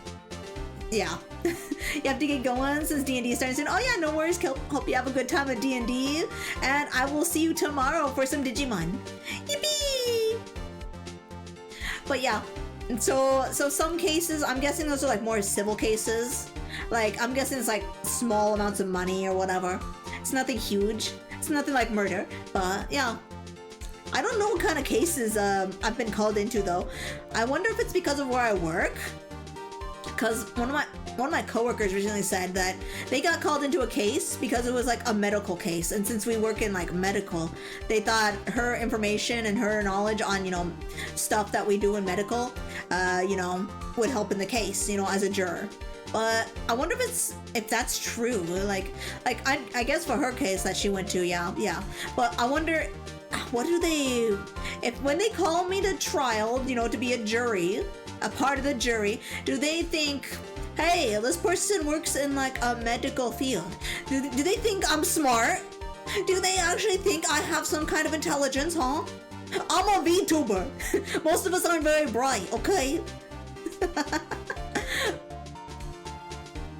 In America, not exactly. A triad judge can only overturn the jury's verdict in specific cases, but a judge is the one to pass sentence. Yes. Not exactly true. Okay. There are things called jury nullification. Oh, yeah. Ace Attorney got me into studying law. Ooh, that's really cool. That's actually really cool. Yeah, I know. Yeah, I know. Like, I find it funny that whenever I get called, I'm like, oh, I'm special. They think I'm smart. They think I can do jury duty. But at the same time, I'm like, I'm no smarter than a bag of rocks. Most of the time. Like I said, I get distracted easily. You probably, if you're talking to me, you have quite a bit. If you can keep my attention for over 10 minutes, that's good. That's amazing. Like, I could be watching a YouTube video, I get bored in less than 3 minutes and I skip. I have no attention span. If it doesn't catch me within like the first like 3 minutes, I'm gone. It also depends on the state laws to how the jury works, as some states require a hung jury. Yes, that's the one. That's the type of case that my relative was in. Imagine if common law was applied to medicine, and besides the doctor, there was like 10 people deciding what's wrong with you. Oh no! Oh no! Yeah, no, I think that would be kind of funny. That's actually kind of what you have to do, though. That's the crazy thing. For medicine, you kind of have to do that, but that's never an option. So what you do instead, with medicine, you go in to your doctor, they give you they tell you one thing that they think is wrong with you. You end up wanting a second opinion, so you go to another doctor, and they tell you something different. So you're not sure which doctor is telling the truth, so you have to go to another doctor and see if they're gonna tell you which one is probably correct. And then if they don't give you the same answer, you have to go find yourself another doctor, to get that other, you have to keep getting, like, second opinions. Why don't they just have, like, a bunch of doctors come in, check on you, and be like, yeah, this person's got this. And then they can argue it out. And then when they all finally agree, oh god, we figured out what's wrong, then they finally do something. Hung jury like Autumn, yeah. Screw scientific method, we're doing the common law science. Oh no. Well, yeah, no, I can imagine that. Like, I had to do that with my eyes. So I went to one doctor to get, like, my eyes examined. Just a basic, eye doctor. He went, okay, we're gonna send you to a surgery center to have them looked at, kind of thing. Because my eyes have, I have some pretty bad eye problems. So I got my glasses, and they're like, here's your glasses, we're sending you to a surgery center. They're gonna go take a look at your eyes and, do whatever they're gonna do. So I go to the surgery center. They check my eyes. They're like, we can't figure out what's wrong with your eyes, but we're gonna do this surgery. So they did surgery. Surgery didn't work. Then my eyes are exactly the same as they were when starting out.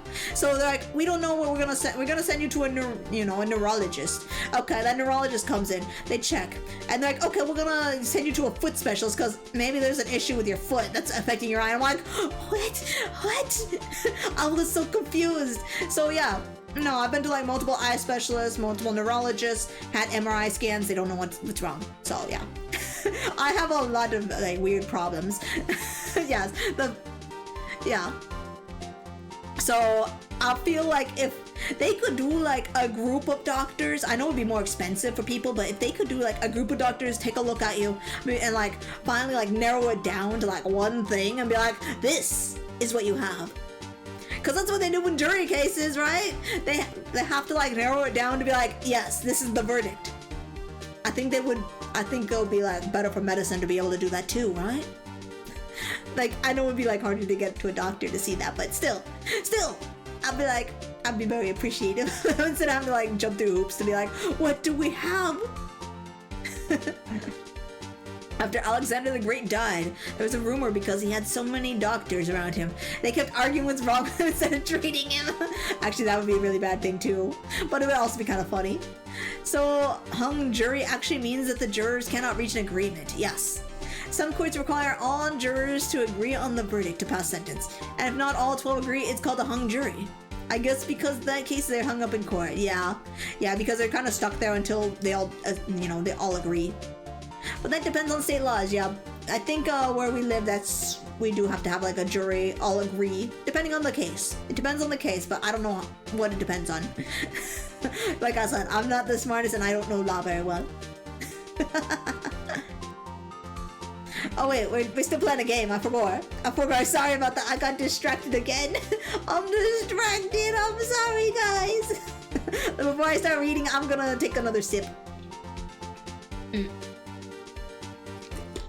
I'm gonna finish this water bottle before I finish stream, aren't I? Look at this file one more time.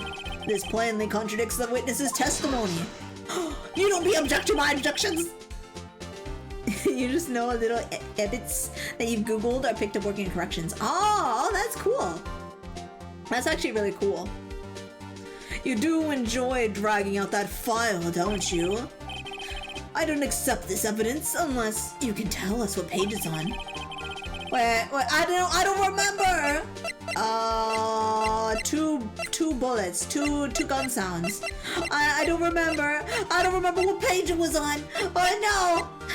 Oh no! You try not to go off the Law and Order. Even though they supposedly do a lot of research, it's still dramatized. Yeah, it is really dramatized. Most of the ones on TV are really dramatized. This is very much dramatized in Ace Attorney, but still, it's funny. It's more for like it's more like, I feel this is more interesting. But it's because it's also like very out there. They can do all the twists and turns. Fun fact, in Austria, it's illegal to use von in your surname. Wait, why would that be? Wait, why? It's a title, isn't it? It'd be like, oh, it'd be like giving yourself a title, wouldn't it? If you used von, right? That's what I'm guessing. I'm guessing it's like giving yourself a title that you don't actually have. Yeah, it's an honorific, yes. Yeah. Oh, it is an honorific. I'm guessing. It's of, and it's used by nobles. Yeah, that's what I was thinking. It's some kind of title that you'd be like, it'd be like, you know, calling yourself like, I don't know, a baron or like a duchess or something like that, or a lord, and just having that in your name with no reason. That's what I'm guessing. It was banned after abolishment of the monarchy in Austria. Oh, okay. I see. That makes more sense. That makes a lot of sense. And I probably wouldn't want it if you know, after the abolishment of a monastery, or sorry, monarchy, monastery, that's a completely different thing. No, after, yeah, the abolishment of a monarchy, it would definitely, yeah, you definitely don't want that as your name. I would be like, no, I'm just gonna throw this title out the window. We don't need that. Yeah. Von Habsburgs were banished and the rest of the nobility stripped of all their titles. Oh, okay. Abolish the monastery, no more clerics. Oh no, we need those. We need healers, no. Just imagine, they're like no more monasteries. That would suck. That would be so bad. That would be putting a lot of people like out.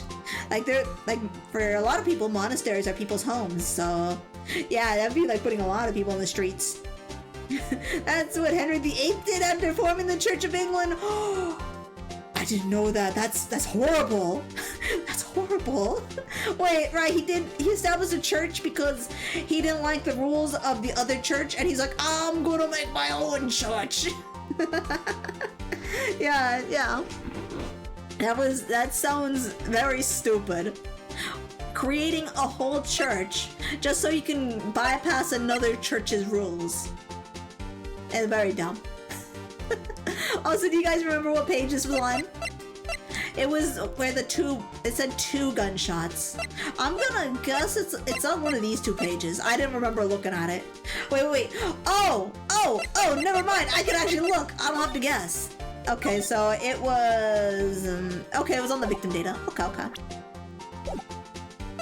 Look at it yourself, Von Karma. Okay, so it was victim data. Look at this victim data in this file. It says it quite plainly. The murder weapon was fired twice. Was that guy... Wait, was that the guy that wanted to divorce his wife so he started a new sect? I believe so. I believe so. Just imagine, you don't like your wife so much that... And the church is like, we don't care. You married her. And he goes, I don't like her. I'm gonna leave your church and make my own. Actually, Henry VIII, his entire life considered himself an Orthodox Catholic. Just thought he was more important than the Pope. Yeah, that's true. So he pretty much went like, I don't like your rules. I'm making my own rules. So that's what he did. Yeah, no. I'd be like, oh. I would be like, why would anyone join that church, actually? If he just made it up just because he wanted to. Well, I guess I could say that about most religions too, right? Most religions are like, we have this version of the Bible, and I'm like, is it in the original language? No. Then how do I know it's the real one? Kind of thing. So yeah. There's a lot of people change the interpretations way too much to like actually like fully trust it, right? You just gotta trust what you feel is, actually right. Yeah. More like, you don't respect the rules, I will establish church that will respect the rules. But I thought they didn't really like people getting divorced. Like the church, I thought that church didn't like divorces all that much, right? I don't know much about churches, so, but yeah, he just pretty much went, I didn't like your rules, right? Or he just went, I don't like the rules you have in place right now. So he went and made his own church. But again, why make another church? Just be like, if he's the king, wouldn't he be above the church? I guess it'd be equal. I don't know, at the time, would they have been equals? I'm actually not really sure at this point. Yeah. But yeah, no, it was like a lot of stuff went down. Ended up not liking that church. I don't know why he just didn't leave the church, but instead had to make his own. For 2,000 years, people were wrong. Thankfully, there were a glorious church of 30 people emerged that finally got the Bible right. Oh no. It's complicated. I think it's a bit wonky, like divine right of kings technically supersedes laws depending on your perspective, I guess. Yeah, because didn't the monarchy think they were like, oh, they're a family from God kind of thing, so they would be like equals with the church at least, equals or above, yeah? But the Pope is also supposedly called from God, so I would think that would put them on equal footing. So even the church might not have an authority over the king if he is a divine ruler. Exactly. Yeah, in some cases, yeah. I would think that. Well, it's like, but so is the Pope. The Pope is also called from God. So you got two guys called from God. Who is the actual ruling authority here? That was also like another question I always have. I'm like, my brain doesn't understand this, so... And I don't want to look it up because I'm lazy. I'm very lazy, okay? My phone could be like 2 feet away from me and within reaching distance, and I could be like, you know what, I got this question, but I guess my intrigue is not strong enough for me to actually Google it.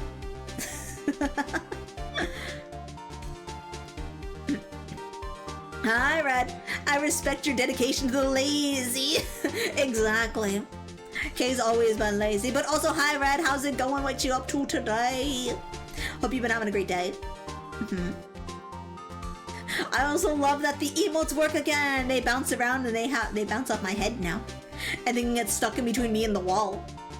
So if an emote gets stuck between my head right here, it can get stuck. It's been a good one. Oh, that's good. I'm glad you've been having a good one. Random streamer inventing the imperial and papal universalism conflict 1,000 years later. Oh no! Oh no! I don't know what that means. I unfortunately grew up being taught the Bible like it was real history. Oh, that's how my grandparents taught it to me. That's what I grew up when I was really little. And then, after a while you start thinking about things. You think, and you get into your own head. And you're like, huh, maybe there are some differences, kind of thing. But yeah, the Bible says to obey the laws of the land to extent required. So the legal laws take precedence. In that sense, the king would rule, I imagine. That's true, it does say that. It does say that. But, it also talks about if the king is wicked, you shouldn't be following them. So it's like, it's got a couple, inconsistencies there, so I'm like, There's like some, you take it with like I guess a grain of salt, right? It's more like a guide. It's more like a guide on like how I think it's like, I'm not sure. It's like it's got stories, right? It's got lots of stories, and if they're real or not, it's got lots of stories, and it's supposed to be like, these are like, I kind of think they're kind of like, what is it, Aesop's Fables? Have you ever heard of those? Those are pretty old. They're pretty much stories with a lesson. So you read it. It's got some of them are kind of weird, and you're like, where's the lesson in this? But yeah, they're stories with the lesson. So not really even a guide, just a lesson. It's pretty loosey-goosey, exactly. What you guys are talking about is reinventing Gallicanism. I don't know what that means. That's a big word. Aesop's Fables are great. Exactly.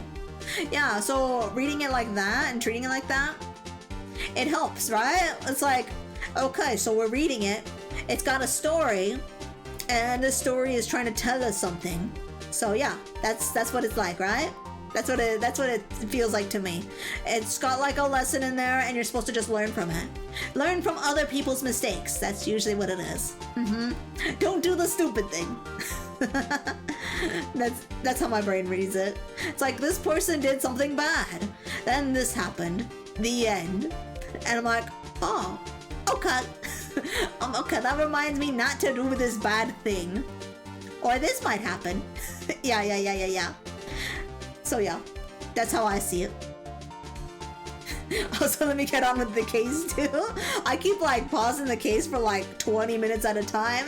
I'm sorry about that. I get distracted, okay? I told you, I have like my brain goes off. We go on tangents a lot, so sorry about that, you guys. Miles Edgeworth only heard one gunshot, yet the murder weapon was fired twice. The first shot was the accidental firing when the pistol was thrown. Then Edgeworth couldn't have made the second shot. Bible's absolutely its historical account though, exactly, but still, it's like a lot of our history, right? A lot of our history, we read through it, and again, it's stories. It's stories of the past, so, but you can still take, note of what not to do. It's closest to the time he lived written account of Alexander the Great we have. Yeah. But no, I mean, like, even if you go back into, like, into, like, world history, just, like, basic, like, stuff that you learn in school, it's all stories, and you gotta learn from it. You learn from it, and you don't make the same mistakes as, as ancestors. Or you can see, like, patterns. You can actually see patterns. If you go, like, from the Bible to, like, modern-day history, you can see constant patterns happening. And you're like, okay, the world's gonna start doing this soon, or this is what's gonna happen soon. So that's kind of cool. That's another really cool thing. That's what I find interesting, because like, oh, like this event's gonna happen again soon, or this may happen soon if things keep going the same way as it's going. Aesop's Fables be like, fish suck at flying, and eagles make fun of them. But eagles learn they suck at swimming. And then you're supposed to be like, oh, everyone has their thing they're good at, and needs to keep their own strengths in perspective. Yes. Yes, I do. Yes, that's exactly how things go. But it can also work with like history and other stories. Like you learn something from them. You get your own information out of them. Like everyone reads things differently, so nobody takes the same information in at the same time and at the same pace. And some people like will interpret it completely different. So you never know. You don't know how things will turn out. Wait. So who fired the remaining shot? Oh, we gotta get on this.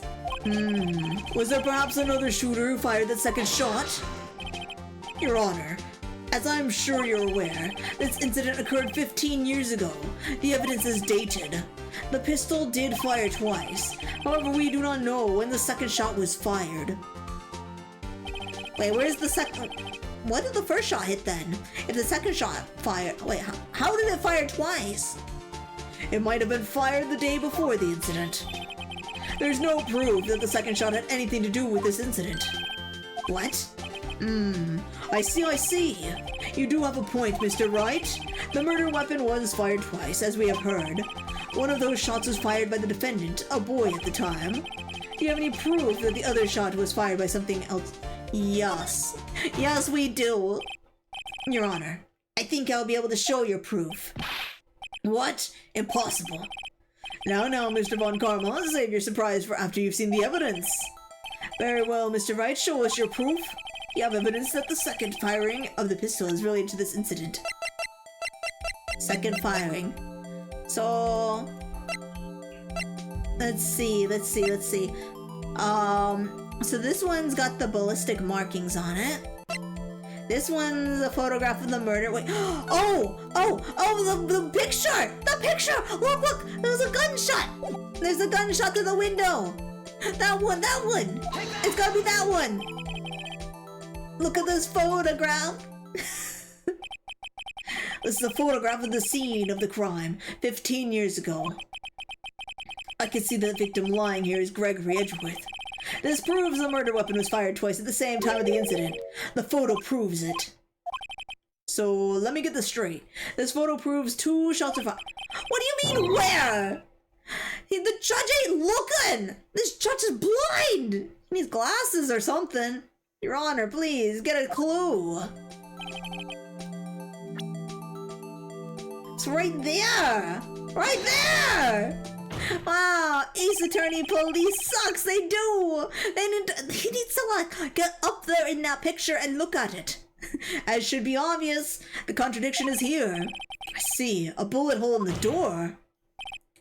Your Honor, Gregory Edgeworth was killed by a shot from the pistol, yet there's also a bullet hole in the elevator door. We also know that the murder weapon was fired twice, thus, someone other than Edgeworth fired that second shot. There we go! Sorry, can I swear? Of course you can. God damn it, Judge, are you even paying attention? Yeah, you can swear here.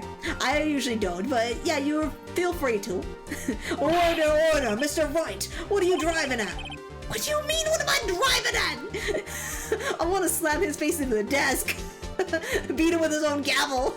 Just look at the picture. The gun was fired twice. That means somebody else had to pick up the gun and shoot it again. It's simple, Your Honor. At the time of the incident, 2 shots were fired. One went into Gregory Edgeworth's heart. The other hit the elevator door. Remember that the defendant lost consciousness after the shot he fired rang out. In conclusion, we must agree that the second shot was fired by someone else. Mr. Wright, but who could that be? That someone else be? The murderer, of course. I knew I should have stepped in before your wild fantasies got out of hand. Mr. Wright, look once more at the DL6 incident case file. Look closely. Try the case summary page. The case summary? That's on page 1. Look what is written there. Not a single clue was found on the scene. If the pistol had indeed been fired 2 times, then the other bullet would have been discovered on the scene. He does have a point. That second bullet has never been found. Why? Because the second bullet does not exist. The bullet that claimed Gregory Edgeworth's life was the one fired by his own son. That is the truth of this matter, the whole truth. It was undoubtedly something else that made that bullet hole in the door. No, it couldn't be. That's a bullet hole. Order, I will have order. Mr. Wright has proven one thing to us quite clearly, that the murder weapon was fired twice at the time of the incident. However, as Mr. Von Karma says, the second bullet fired was not found. It's highly unlikely that the police merely overlooked the second bullet. Well, they weren't doing a good job investigating then. So all we have to do is the single bullet fired. I'm afraid I have to discount the defense's claim. I've praised the judge for his wisdom in that matter. Ah, how did this happen? I don't believe that the second bullet didn't exist. Was I wrong? Have I been wrong about this whole incident? What are you doing, Nick? Why aren't you raising an objection? I'm sorry, Maya. What? It looks like I was wrong. Nick! If the second bullet wasn't there, then all my conjectures are for nothing. No. Well, you said you'd do it, Nick. You said you'd get Edgeworth declared innocent. We did get him declared innocent. Edgeworth declared himself guilty. That's what happened. IRL, many attorneys go to retirement never getting full not guilty because when somebody is already accused, that means they have concrete evidence. They in fact did it. Best you can do is reduce the sentence. That's true. Listen here, Pete is wrong. Order? Well, can I get a cheesesteak Angus from Arby's, Judge? I want, one milkshake and a side of fries. Chocolate, please. And does anyone else want to order? We're going to the Arby's. I'm sorry, it's just when I saw the photograph, I thought the 2 shots had been fired. I was so certain of it, thought I'd won. I thought there was another person, someone else who fired the killing shot. But now, I was wrong to think it could be that simple. This case has stood unsolved for 15 years. Nick. Well, it seems that we have finally cleared up this incident. Only 1 bullet was found at the scene of the crime. That shot was fired by Miles Edgeworth. Precisely. I would like to ask one thing of Miles Edgeworth before passing my verdict. Have you been paying attention to the trial so far? Yes, Your Honor. Do you have any objections? No. No, I do not. So, you killed your father, though that was not your intention. Yes, I did. Oh no, he's accepted the guilt! Very well. The statute of limitations on the murder of Gregory Edgeworth runs out today. Therefore, I must pronounce a verdict on the defendant today, right here. Right now. Indeed. Does anyone else have any objections? I've been here before. It's just like my first day in court. There's so many things I know I should be saying, but my mind's gone blank. I can't find the words. Mr. Wright? I have an objection! Your Honor, I object! What's now on Karma? What are you doing that for? Mr. Wright, what grounds do you object, Oh, Nick. I don't know. His case is perfect. Oh no. Ah! It must exist. The second bullet. What? What did you just say? Nothing. The second bullet must exist. But where? Someone took it. It seems waiting is not going to produce any answers from Mr. Wright. Wait, Your Honor. The second bullet. It existed. What? But we must hear proof that it did not exist. I realize that, Your Honor. I'm really grasping here. It's just someone took it from the scene of the crime. That's what happened. But who? I object! I find that shit objectionable! The murderer! The murderer? Then tell us just who this murderer. I'm still thinking about that one. So the criminal took the second bullet, but why? Huh? First of all, how would they have found it? It's not easy to find a stray bullet, Mr. Wright. Was there some pressing need for the murderer to search for that bullet? The murderer had to find it. Yeah, they had to find it. Of course, there was a need. That's why they took it. Blah. What possible reason could they have had? Well, the reason the murderer took the bullet away from the scene from them is... the murderer was cautious. And the bullet would be proof. It could be either of those.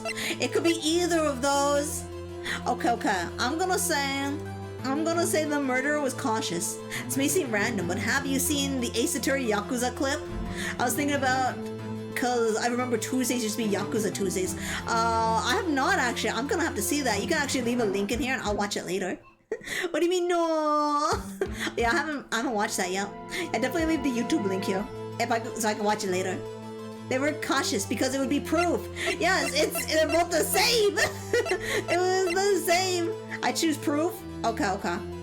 But yeah. The bullet would be proof. Yeah. Maybe they thought that the bullet would be used as proof. Proof? It was a special bullet, so they took it with them. You say choose proof? I haven't played this. I haven't played it either. I don't remember any of this. Well, I played through this, but I don't remember how it turns out. So I generally don't know, but it seems like the end game is that it's proof. Yeah, it would be proof, wouldn't it? Who do you think is the murderer right now? At this point, I don't know. I kind of don't know. I know it's not Edgeworth. Edgeworth is not the murderer. It might be the judge for all we know. All we know is the judge. He's so biased. He's not seeing any clues. He's not listening to any reason. It could be the judge for all we know. They might just have to get a new judge. I thought it's the first time. No, it's my first time going to finish this game. I've not finished the full series or full, the full game. Yeah, it's probably someone's cat. The cat did it.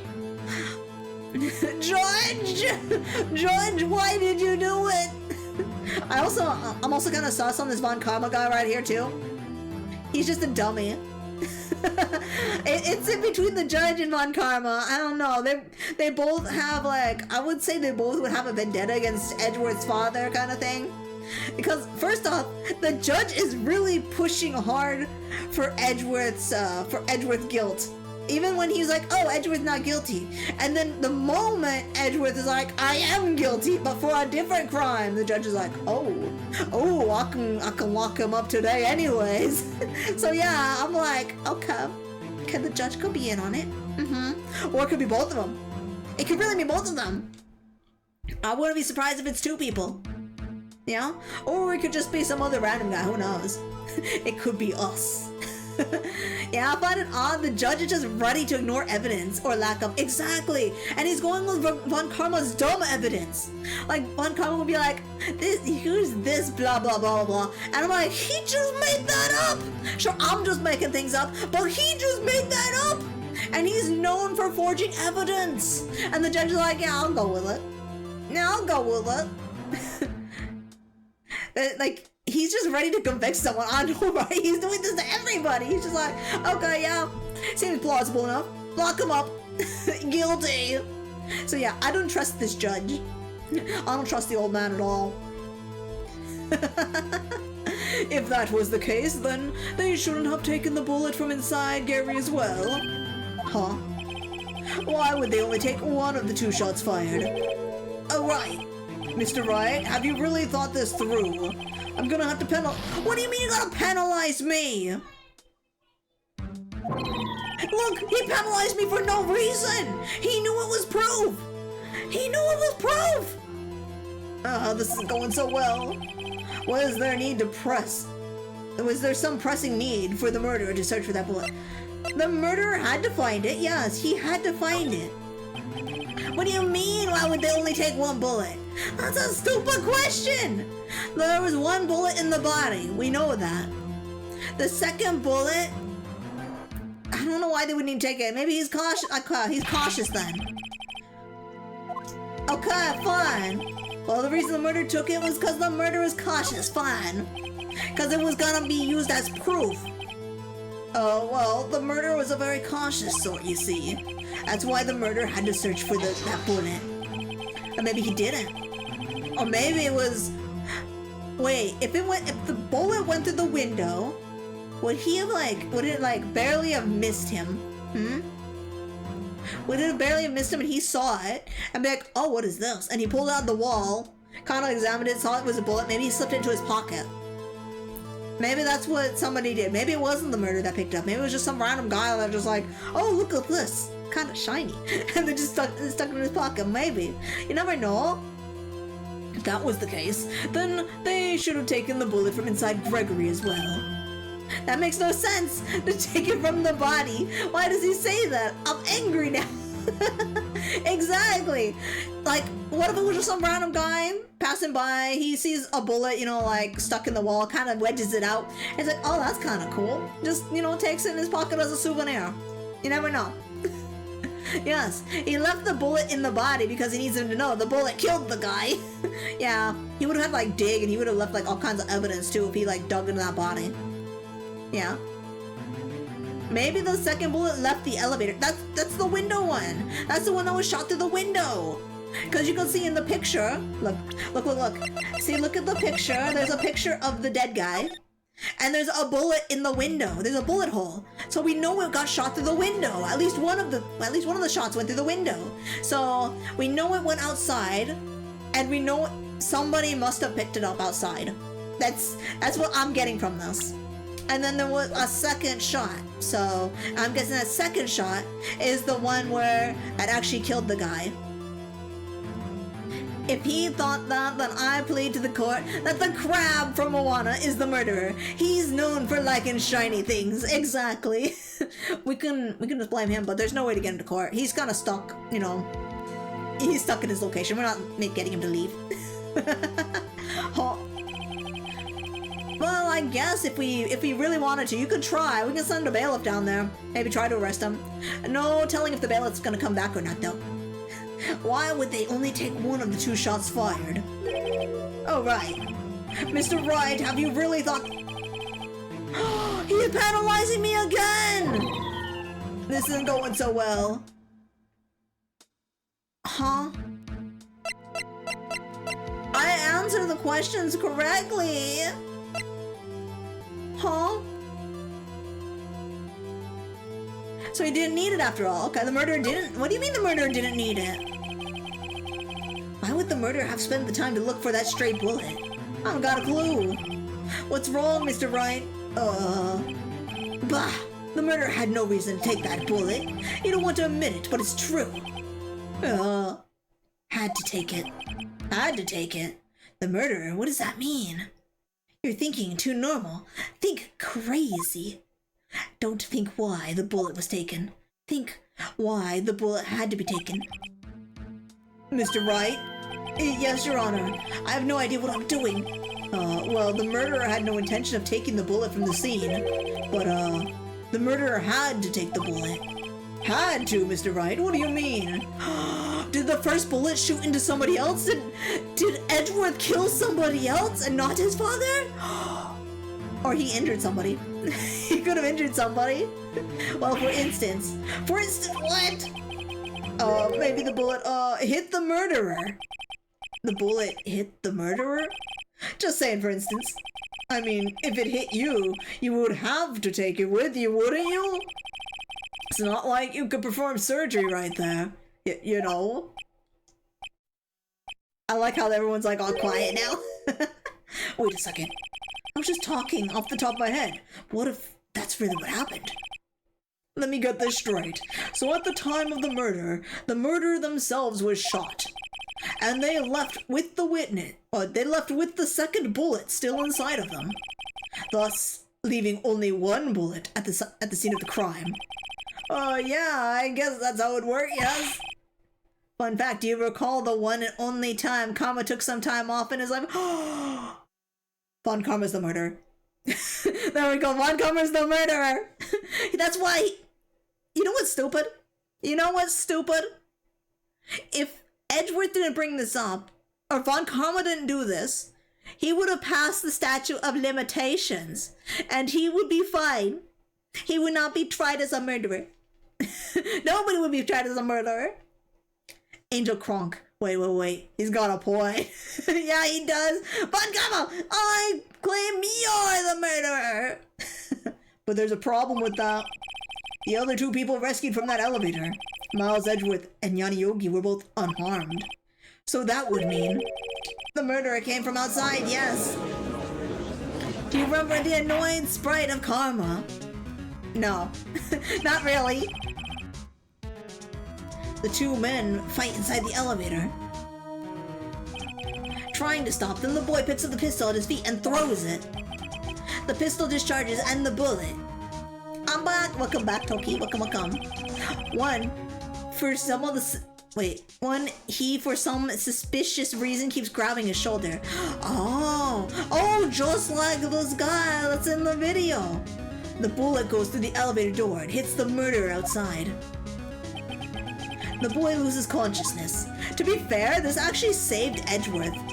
To be fair, nobody was coming to help them, so the bullet through the murderer saved Edgeworth and Yanni Yogi at the same time. While, in the end, Gregory, passed. This did save 2 out of 3 people that were trapped in an elevator without air for 5 hours. So to be fair, Von Karma did save Edgeworth. If Von Karma is the murderer. Then the murderer opens the elevator door and sees the men inside. I don't think I'd be able to last through that pain if I got shot in the arm to shoot somebody else. I don't think I would be able to survive that. I would have passed out after that. Goat friend Von Karma. Mr. Wright, you truly are the most unpredictable defense attorney I've ever known. Nani, there's a Discord? There is a Discord, but that link is probably expired! Ah! Mr. I don't know how to... Mr. Murloc, that's how I'm gonna... Mr. Merst Z Murloc 3. Thank you for the follow. Welcome to the cemetery. Pick a plot, any spot, and grab some snacks and relax. Welcome, welcome. I'm sorry I butchered the name, but I hope you're doing well. Most people would. Yeah, most people would. Most people would like just like crash out from the, you know, from the being shot in the arm. Murloc is okay. Okay. Finally has a Discord bot, but I think that link's broken. If you need a fresh link, I will send it. It's not expired. Yippee! Hopefully that one stays fine forever now, and I don't have to fix it. But yeah, I'm sometimes on my Discord. I'm not very active there, but I have one. Yeah, I have one. I checked. Okay, nice. Nice. But yeah, I think Von Karma did it. I can tell you're grasping, yet I cannot deny the possibility of what you say. I also think the judge did it. He's ignoring all my evidence. Or he just has a vendetta against me. He doesn't like me. What are you saying? Deny it. Deny it. No one involved with the incident was wounded. There was no murder. No one was wounded at the time of the incident. He's right. I can't think of anyone. Hey, Nick. Huh? I just thought of something really crazy. Crazy? I like crazy. Yeah, you need to change the invite code to say Zombie K. Wait. Oh, do I? Okay. Okay, I don't know what you mean by that, Toki, but okay. Remember what Mr. Grossberg said yesterday?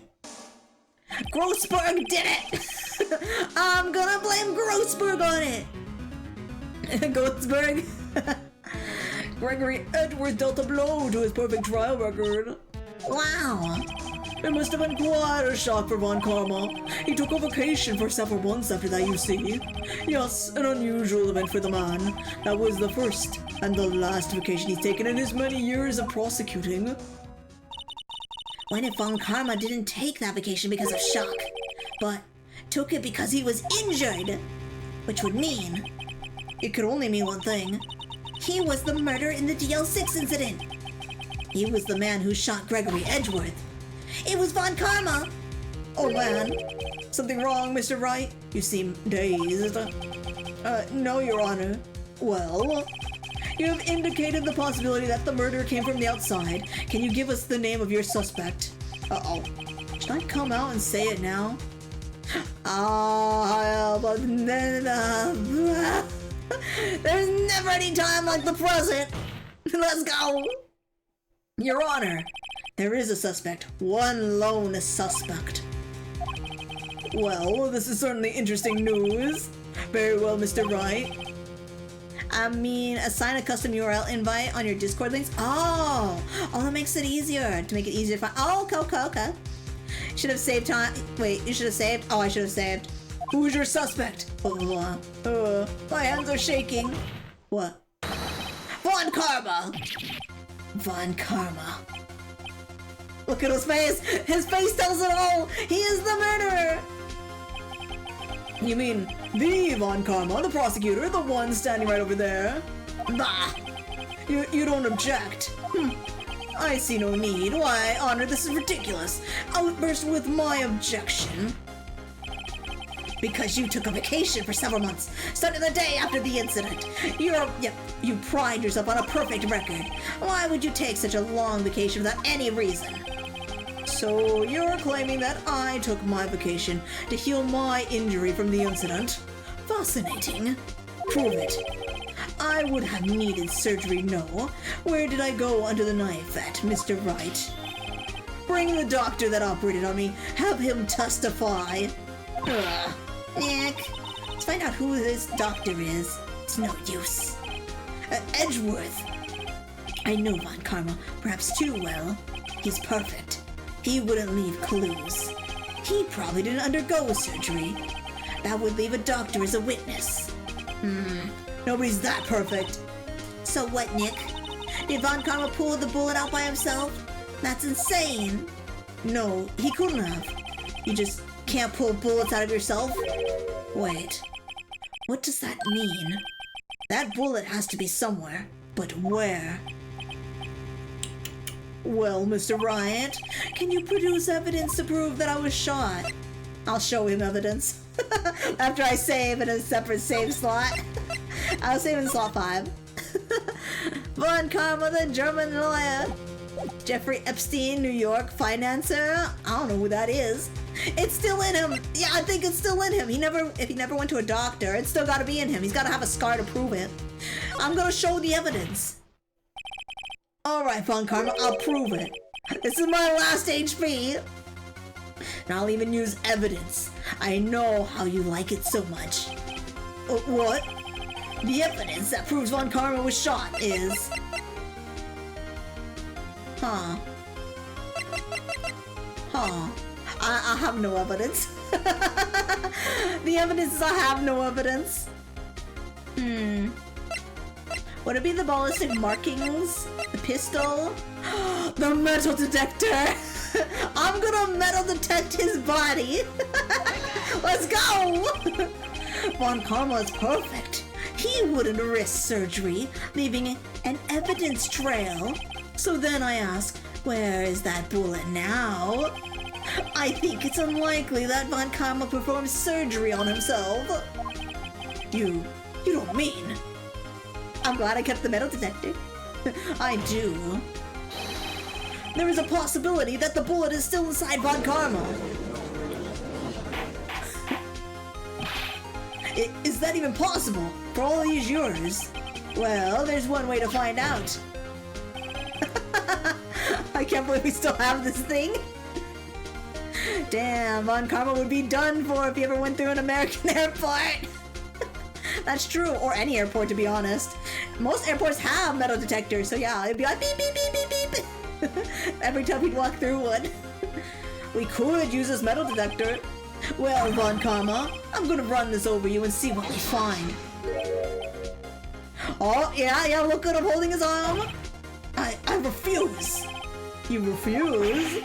But refusing this means you acknowledge that the bullet is still inside you. Order, order, order. Your Honor, the defense requests that we be allowed to use the metal detector. Judge, I call for suspension of this trial. This is an invasion of privacy. The statute of limitations runs out on this case today. It was you who said we had to end it right here, right now. Enough. I permit the use of the metal detector. Mr. Von Karma, you will submit yourself to testing. Nick, what does this mean? I don't know. We gotta give it a shot. You can say you had in surgery and have metal pieces. That's true. He beeping! He beeping! It reacted. Something's inside his right shoulder. The bullet. Mr. Von Karma. You. It was you. I was afraid this would happen, and so I remained silent. Indeed, there is a bullet in my shoulder. However, it has nothing to do with this incident. What do you mean it's got nothing to do? There's 2 bullets! There's a missing bullet, and we have 1 bullet. What? I was shot in the shoulder long before the DL6 incident. I claim that the bullet in my shoulder has no relationship to DL6. You can't do that! You can't do that! But what, Mr. Von Karma, can you prove that? Prove? What do you mean, prove? You gotta have proof! I have no obligation to prove anything. It is Mr. Wright who must prove something here, not I. Mr. Wright? Well, can't you prove it? Can you prove the bullet in Von Karma's shoulder was from DL6? Of course you can't. You don't have any of the DL6 evidence. Well, I do. That's because you took it out of the records room yesterday. With no proof, you cannot convict me of any crimes. So sorry, Mr. Wright. No, I'm the one who's sorry, Mr. Von Karma. What? You were close, one day away from freedom. But you see, I have proof! What? Who would have thought you would dig your own grave trying to convict Edgeworth? I can link that bullet in your shoulder to the DL6 incident. And here's my final proof. Would it be this one? Is it this one? Is it this bullet? I don't know if this is the right one. Is this the right thing? Wait, can I save? I don't think I can save. He says I didn't have evidence. I have the evidence from this file right here. I don't know. I'm so doubting. I'm doubting myself. I think it's this one, right? It'd be this one. I have 1 HP and a dream. I'm gonna say it's the DL6 bullet because we did steal it from him. And we need the ballistic markings from the bullet in his shoulder to compare. That's true. They can't get that. They can't get that in, they can get it, but it's not really an ethical way of getting it, but still. It'd be a surgery that he would probably not agree to, but we could get it. Maybe the height and placement of the hole in the window. Oh, that's true. It could be. It's never this deep. It could be the height and placement, but also we got I'll go with the photo. Just because you said so. No, I'm confused. He told me I didn't have evidence from the incident. I've got evidence right here. That's all I got? Okay. That's true. The hole from the window might be the right height, but it could have ricocheted a bit too, so. I don't know. My final proof. To be fair, we did steal this bullet off of him. Maybe a metal detector. We used the metal detector already. But hi. So Dimmel? Hi. Wait, yeah, we did the metal detector. He's telling me we have to have proof. Because he said, like, he already said, yes, I have a bullet, but it was from a previous incident. And he's like, you have proof it's from this incident, though. I said, Dimmo, thank you for the follow. Welcome to the cemetery. Pick a plot, any spot, grab some snacks, and relax. Just pick one and go back to the save. If it's wrong, just speed it through it. Yeah, I could do that. I feel like it's this one. Maya risked her life to pull it. Maybe the file says something, or maybe someone could testify that he started having pain in the shoulder at the time. Yeah, I think I'm gonna guess. Maya risked her life and stole the bullet out of his pocket. So I'm gonna say this one. Take that! I got the second bullet! So that's a bullet. Where did you get that? This is the bullet used in the DL6 incident. This was taken from the heart of the victim, Mr. Gregory Edgeworth. The bullet is preserved quite nicely with all the ballistic markings intact. Ballistic markings? Oh. You may recall the term. It came up in the first trial 2 days ago. I think we got it right this time. The ballistic markings are the fingerprints of a weapon. All bullets fired from a gun are marked with that weapon's unique pattern. By examining the markings, you can tell which weapon fired the bullet. It's quite accurate. Yippee! We have 2 bullets in our possession. One, the bullet removed from Gregory Edgeworth's heart. The other, Mr. Von Karma, is the bullet buried in your shoulder. We could analyze both bullets, then if the markings matched, we would know that both bullets had been fired from the same gun. The very same pistol. In other words, the murder weapon that killed Gregory Edgeworth. Mr. Von Karma, would you will let us remove the bullet from your shoulder? Then we'll compare the ballistic markings to those on this bullet and solve this case once and for all. Well, Mr. Von Karma? Oh, look at him. He's having a whole crash out over there. He is not happy. Oh wow, they're trying to get a court order for that? Yeah, exactly. We're gonna have that bullet removed out of your arm even though you never wanted it removed. So we're getting it out right now. That scream.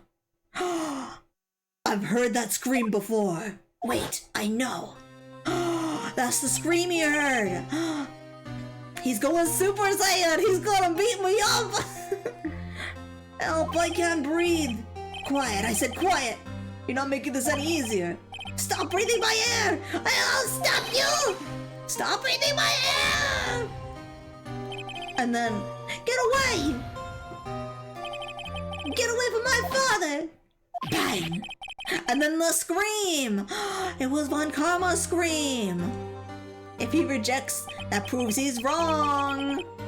Oh, that's true. By the time it's removed and they get the proof, the statute of limitations is over. Unless we do it right here, right now in court. Come on, everybody, get a surgeon in here. For all, for this game, I wouldn't be surprised if they had a surgeon, like, in the back room waiting, and they call him in when they're like, we have evidence, but it's inside, the murderer's body. So we gotta pull it out of it right now. We gotta look at it. Courtroom surgery. Now, wouldn't that be intense? It's that scream I heard in the elevator 15 years ago. Von Karma, it was you who screamed. Edgeworth's remembering. I mean, realistically, they wouldn't sentence him before the soul runs out. Yeah? Mr. Von Karma. Edgeworth! Only you would dare defy me. So it was you. You and your father are my curse. Your father shamed me with a penalty on my record. And you left a scar on my shoulder that would never fade. I'll bury you with my bare hands. He's trying to put him in the death sentence 15 years earlier. Ooh. Epic. I know, right? Chief Prosecutor, I'm sorry. Von Karma, it's not like you to make this kind of error. I never would have thought that Edgeworth would be the only one to catch you. I was careless. I'm sorry, but you will have to be penalized. I've covered for you in the past, but not this time. Edgeworth! It was a shock like none I'd ever known. Me, penalized? It took hours for me to regain my composure. Suddenly, found myself in the darkness. I was in the court records room. Must have wandered in there without thinking where I was going. The room was pitch black. The lights must have gone out. I went out in the hall and felt my way to the elevator. Pressed the button, but nothing happened. Then, there was a noise. Petition for K to download Empire of the Ants. No, not today. Maybe another day. I'll check it out. Oh, this is amazing, but gotta go to the bathroom? Yeah, no worries. Go to the bathroom, Fancy. The head prosecutor is different after playing investigations. Oh, okay. So I'm gonna check that out too. I do have investigations. I do have that. I picked that up a few months back. He shows up in a few cases. Oh, okay. All right, nothing works. Oh well. Oh yeah, it did work. Yeah, it worked. The text-to-speech did work today. Yippee! I was in pain, a horrible burning pain in my shoulder. Just then, the lights came back on. The elevator door opened before my eyes. Then he picked up the gun? I saw 3 people inside, all lying unconscious from oxygen deprivation. Much to my surprise, a pistol lay at my feet. I knew then, it was destiny. Oh. I don't think destiny is like that. I don't think that was destiny. In his last moments, Gregory Edgeworth was still unconscious. He died, never knowing who had shot him. Later, he spoke through a medium, blaming Mr. Yogi. He was fooled. It was the perfect crime.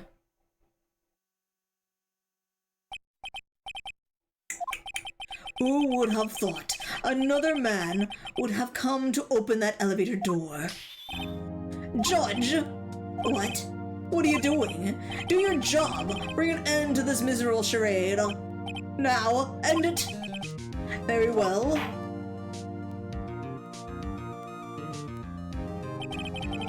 It appears that we have come to a very long way to the end of this maze. 15 years later, Mr. Miles Edgeworth? Yes, Your Honor. You were innocent. You are innocent. As you said, it was all a nightmare. Yes, Your Honor. This court finds the defendant, Mr. Miles Edgeworth, not guilty! We unguiltied him! Yippee! We did it! That is all. The court is adjourned. Wait, what about Von Karma? Is he going to be guilty? Is he going to be tried again or something? Nick, we did it! Did you see his face? Von Karma looked even paler than usual. He's pretending to be all cool, but inside you crushed him, Nick. Crushed! I gotta say, I'm impressed. It was pretty close, though. I was sure we'd had it. I know, I was on the verge of tears the whole time myself, but now it's all just a good memory. So it's finally over, Edgeworth. Right. Yeah? I'm not sure how to say this. I know. Try thank you. I see. Thank you, right? You're welcome. I think you could have done better than that. Sorry, I'm not good at this sort of thing. You got a lot to learn, Edgeworth. She's got you there. Woo! Amazing, pal! You pushed through just like I thought you would.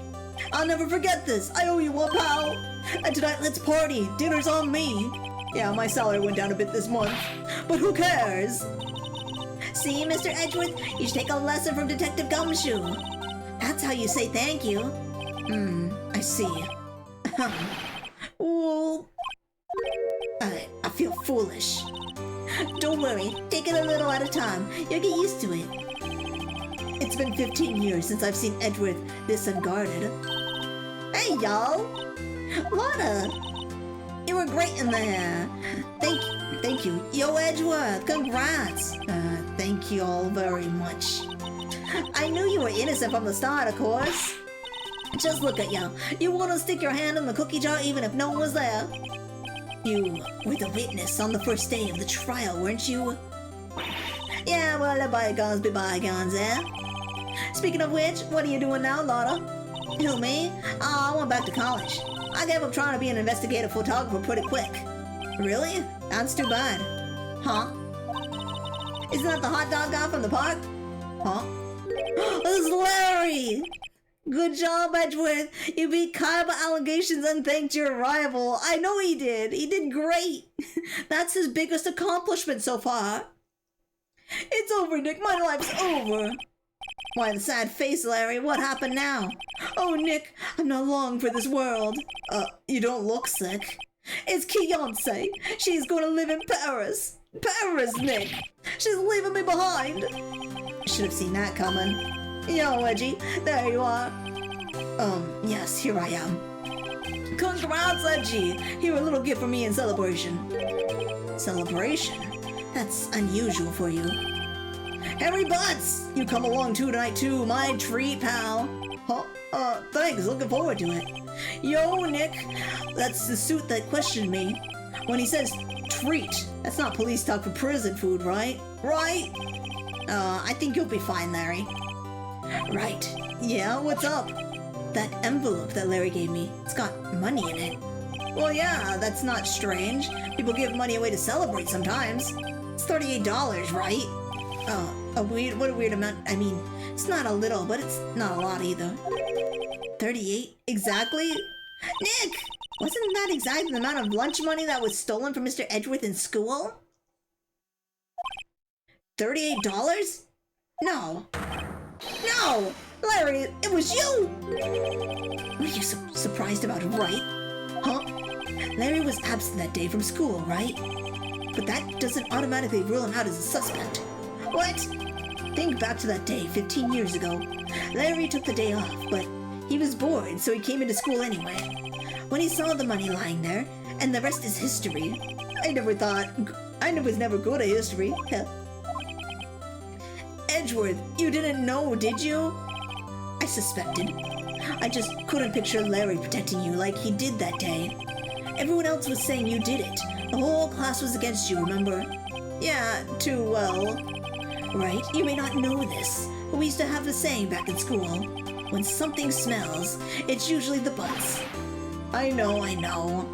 Really right. I'm surprised you didn't figure it out. Well, this sure is an unexpected turn of events, huh? Edgeworth. You should have told me! No, Nick. It was 15 years ago. Don't you think the statute of limitations has run out, Mr. Edgeworth? I'd say so, yes. There you have it. Where does this leave me? I became a defense attorney because of what you two did. Well, you've always been something of an insufferable emotionalist. Yeah, and you get worked up too easily, too. Death! The sentence for both of you! Man, if I had only known, I'd become a prosecutor. The same goes for me, only the other way around. For the longest time, I thought that I might have killed my own father. I thought I might be a criminal. I became a prosecutor in part to punish myself. If I had known the truth, I might have become a defense attorney after all. Edgeworth, want to switch, right? Hey, y'all, line up, I'll take a photo. Hey, photo time, let's go! And after that, dinner on me. They got a cute friend photo. Detective Gumshoe took us out in the town that night. We celebrated Edgeworth's newfound freedom, even though Edgeworth himself was still in detention. Wait, what? Wait, he wasn't freed? What do you mean he wasn't freed? Whoa, went a little overboard yesterday. My head hurts. Oh, it's only still 5? Maybe I should go back to sleep. What's this? A letter? Hey, what's going on? Good morning, Nick. You were really impressive yesterday. Seeing you made me think about what I'm doing here. I'm a spirit medium. In training, of course. I want to help Mr. Edgeworth, too. I wanted to help you, but I couldn't. I was useless. So I've decided to go back to my training. I'll become a full-fledged spirit medium for starters. I couldn't say it to your face, so I left this letter. Goodbye, Nick. No, Maya, you can't leave us! She's the reason why we won! Why is she leaving? Goodbye. What time is it? The first trains for the mountains have already left to the station. Where's she at? Wait, where's she at? She can't just leave? She can't say goodbye to she can't say goodbye through a letter? That's worse than text. Guess I'm too late. Hey! Nick! Maya! So, you're leaving? Yeah. It's hard being a spirit medium who can't talk to spirits. And I think you'll do fine without me, Nick. Be good, okay? She's telling me to be good. She's the one that gets into trouble most of the time. Wait. What? I never could have saved Edgeworth without your help. Huh? On the last day of the trial, I heard Mia's voice. You heard my sister? Yes, only her voice, but still. It was at the very end, when I thought we'd lost everything. Well, that's my sister for you. Detective Gumshoe helped Mr. Grossberg and even Larry. I'm the only one who couldn't help. I was useless, Nick. But you were the one who stopped Von Karma, Maya. Huh? I didn't do anything. All I did was wander around in a daze. Sorry, but I have evidence that you helped. Evidence? Evidence. Oh, it was the bullet. She got this. A bullet? Von Karma was convinced he had taken all the evidence pertaining to DL6. But you were the one who rescued the last piece of evidence we needed. This was the bullet that put an end to Von Karma. And you were the one who gave it to me. Nick. Thanks, Maya. I couldn't have done it without you. I'll be back soon. Huh? I'm going to complete my training and come back. Okay, I'll be waiting. Of course you will. Can't run that office by yourself. You're hopeless. Oh, I don't know about that. Better catch your train, Maya. So, this is it. See you soon, Maya. Aww. Oh no, she's leaving me. Thanks, Nick. Aww. And so my story ends. Time to turn a new page, and to say goodbye to the novice defense attorney that I once was. So a new story begins, with the same old crazy cast of characters. Ha! Don't don't think you've graduated yet, amateur. Mr. Wright, perhaps you'd like to rethink that claim. Yes, Your Honor. Uh-oh, I got a bad feeling about this. So I guess it's time for us to pull our best cutie and settle down and take care of our adopted daughter. Yes. Exactly. It's time for us to do that. Well, when she comes back, she's off to school. She's off to training. Hey, pal. Talk about a pleasant surprise. Ooh, Detective Gumshoe. Then he hung his head low and went right back outside. Oh, we're talking about where Edgeworth went. Kind of like he was embarrassed or something. Strange, huh?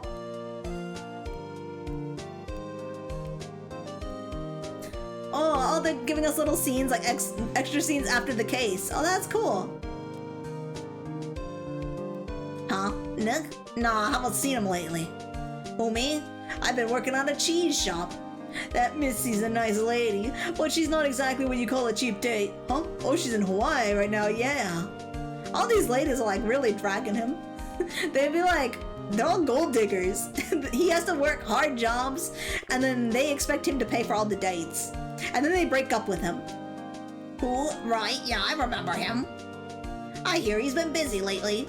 You know, not to ring my own bell, but I sort of taught him everything he knows. I'm sure he's grateful. Oh, that's like the first guy, right? That's the first prosecutor that we went up against. He was the one that we beat, and we beat him on the first one when Larry was on trial. Phoenix Wright? The defense attorney for whom I wrote that affidavit for, yes. Oh, you should know I've been taking over management of the Gatewater Hotel. Should you be in the area, please stop by. Oh, we're getting like little testimonies of Phoenix Wright. Oh, that's cute. I like that.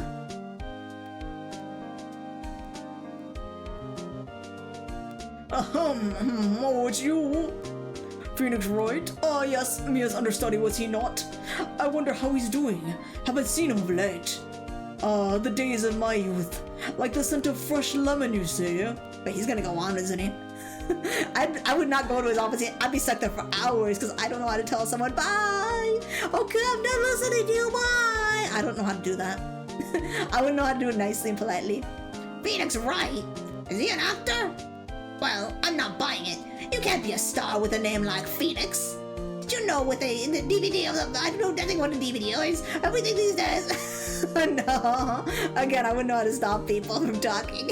I kind of just sit there and stare. Even if I've lost it, even if my attention's gone, I'm still there watching. I'm pleased to announce the Pink Princess is a hit. I sure owe that Mr. Wright a great deal. Oh, and I'm keeping my face out of the public eye until the show is over. I wouldn't want to ruin any kid's dreams, you know. What do you mean I'm not gonna ruin kids' dreams? Hey, zombie! Super Static Fox, welcome in, welcome. We just finished the first game for Phoenix Wright, it looks like. How you doing? Oh, I got a letter from Maya the other day. Sounds like she caught a cold standing under a waterfall. I wanted to visit, but didn't have time, so I sent her some Pink Princess trading cards. She says she can't buy them where she is. What kind of place is she living at anyway? If it's anywhere like today, you can't buy Pokemon cards anywhere. And looks at... How do you pronounce that? How do you pronounce that? Just got back from watching the Fantastic Four movie. Ooh! Right, who's that? Wanna talk? Let's talk Pink Princess, alright? Well, I snuck into the studio the other day. And I saw her. The one inside the Pink Princess suit. What a dog. I was kind of shocked for a boy my tender age. Oh no! Oh no! She's ugly! She's probably not that bad. She's probably like older later. But how was the movie? Yeah, I remember, right? That lawyer guy. Oh, me? I'm training to become a paranormal photographer. You know what? That picture I took of everyone? Well, just behind them, there's a ghost. For real? Now that's talent. I'm gonna be famous. Ooh. How keen, Phoenix.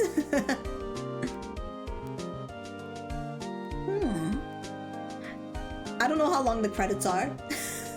Oh, it's the ghost of Mia. Oh, that photo's so cute. That's so cute. Okay, I like this one. No, hold it. Oh no. The next episode. Brand new episode has been added. Okay, so this is the second game, I'm guessing. Saving. Yeah, we want to save our progress because that's where we're gonna stop. We're stopping right here. There we go. And we don't want to continue because it's the next game. Nope. Nope. We're not looking at anything. We're not looking at anything else because we're done. We're done with the game. Here, let me move my camera over here so I can get a better view of the chat. So I can see everybody better. Yeah. There we go. Yeah. Here, let me also like close this so you get my nice background instead of looking at my screen. Remember, he played the Joker, Kai. Who? I don't know how to pronounce that first name. So I'm always like uncertain with the letter J, okay? The J could make like a wah sound, or like it could be silent, or it could be ja. I don't know. How do you pronounce that? He played Joker. In one of the newer movies? I don't know. I don't know actors. That's where Kay is not smart. Kay doesn't know any actors. Kay is very like unknowledgeable when it comes to that subject. So okay, we're gonna put my controllers in there. He played the Joker. I'm not sure. I'm gonna have to like look that up because again, I don't know actors very well. So I'm definitely having to look those up. Every single time. Oh, I didn't turn this off. There we go. So every time I go and when people will tell me like, oh, this is an actor, or this, do you know who so and so is? And I'm like, oh, yeah, the new Joker live action movies. Okay, the ones that I haven't seen. Okay, I watched the older Batman movies, but I don't think I really paid attention to the new ones. I haven't really seen too much in the new movies lately. Yeah.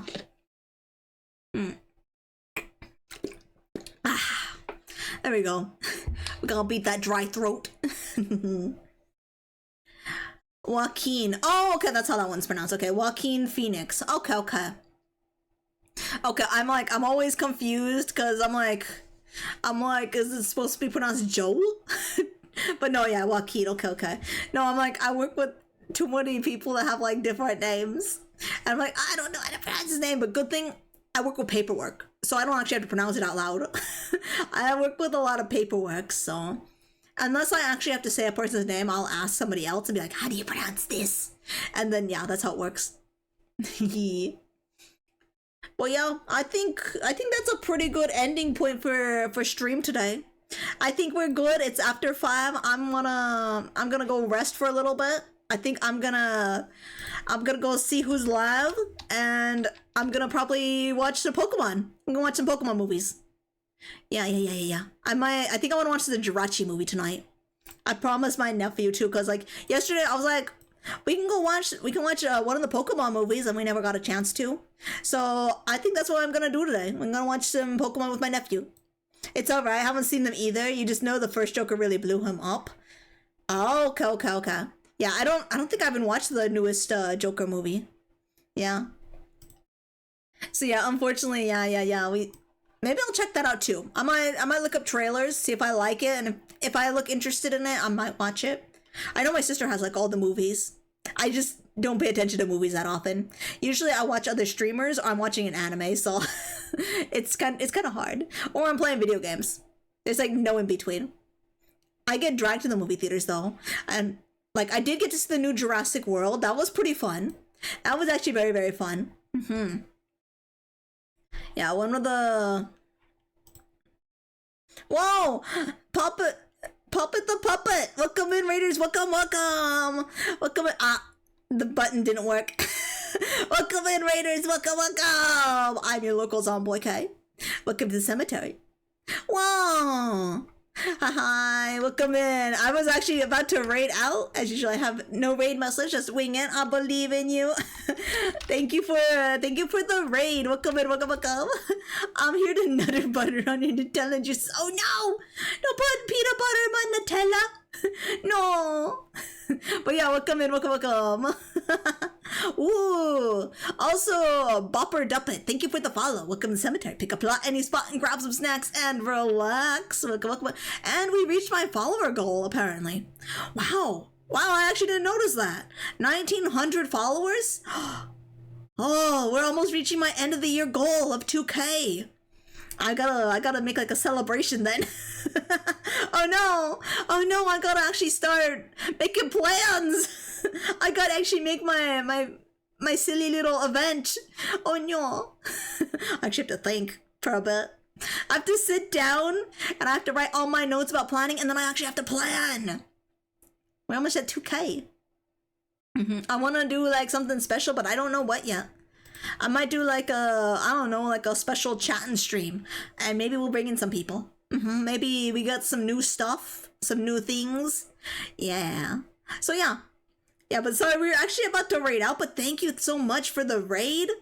We will be raiding out soon, but I don't know to who yet. There's a few people that I see that I want to send us over to, but I gotta make sure they're still gonna stream for a few more hours or so. 2Ks, yes. 2Ks. You'll see us in 20... I hope my raid energy leaks into yours. I hope so too. Yeah, look, 2Ks. Wait. No! Oh no! We're stuck! We're stuck! Wow! 2Ks. If I can find... Like, if I can find us. We're just getting funneled through raids? Nice. Nice. Here. We're getting so close. We've reached 2K over on YouTube, but I didn't get a chance to do my 2K event on YouTube yet, so maybe we'll use those plans for over there. For over here. There we go. Yeah, 2Ks. Yippee! What do you guys think? We got maybe 2 of us on the stream the whole time that day. When I reach 2K, I will stream with both of us. We will both be here. We'll both be extra bouncy and extra jiggly for you guys. What the heck? 2 of them! Exactly. This is what we're waiting for, aren't we? Where we can have 2 of us, side by side. That's what 2K means, right? We're so close. Only 100 people to go. That's actually really, really crazy. Never thought I was actually gonna reach that far. I was like, I'm gonna do this for sillies. You know, I'm gonna be here. The funny thing was, I made my VTuber model originally. And my original model, I was thinking, hey, I'm just gonna do this for fun. I'm gonna be a voiceless streamer with just like an avatar that kind of wiggles around from time to time. I'm gonna draw. I ended up not doing any of that. I can't draw on stream. On stream, I doodle and stuff, but it's not even like very good. It's very wiggly. So I was gonna be like a voiceless artist, right? And that didn't happen. That did not happen. I am like 100% yapping all the time, and I'm playing video games.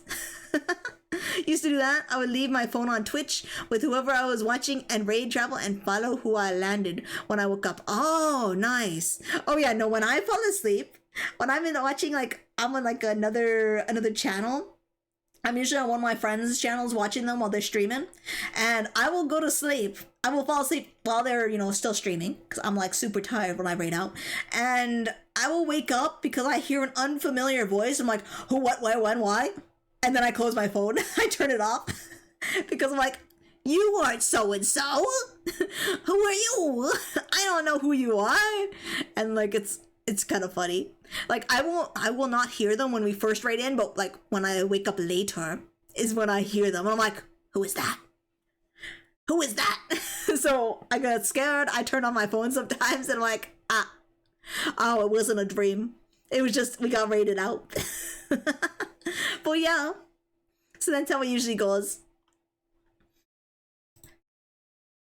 So yeah, we sometimes, so yeah, sometimes we fall asleep when watching other people. Actually, not sometimes, it's all the time. I'm always watching people and I'm always falling asleep. The classic Patrick, who are you people? Yeah, especially when it's multiple. When you've got multiple people talking, you freak out. Or if they're playing a game and you recognize a voice from the game and you're like, huh, I don't remember this. Or I'm like, why am I hearing familiar voices? Who are you? Yeah, no, that's literally me all the time when I wake up. So I do the same thing on TikTok too. So I sometimes will be on TikTok, I'll fall asleep, but my hand keeps scrolling, you know, because like it's just an automatic reaction, or it just gets brushed because, you know, skin brushing your phone kind of flicks it. So I'll fall asleep to one video, and then I wake up and I'm on another video and I don't recognize it. And I'm like, what is this? Why are we watching this?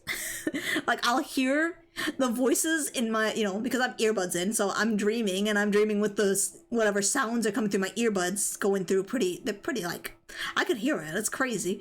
And so I hear it, and then my dream has like some weird advertisement about a soap or something. I'm like, huh? When did my TikTok get moved? Or when did this YouTube page move or whatever? I've done this so many times. And then I freak out. I'm like, ah! And then I'm like, phone goes off, earbuds out, and then I crash out. I go back to sleep. That's how it usually ends up. I know some people IRL who fall asleep with TikTok, and I have to steal their phone after they fall asleep to turn off constantly because the looping audio is driving me insane. Yeah. I have earbuds in, so nobody hears the looping audio. Only I do. But yeah, no, because the way I have my phone, there's actually a ring on the back of my phone, so I can hold it without dropping it, right? So on the ring, I keep my finger, like my middle finger on the ring.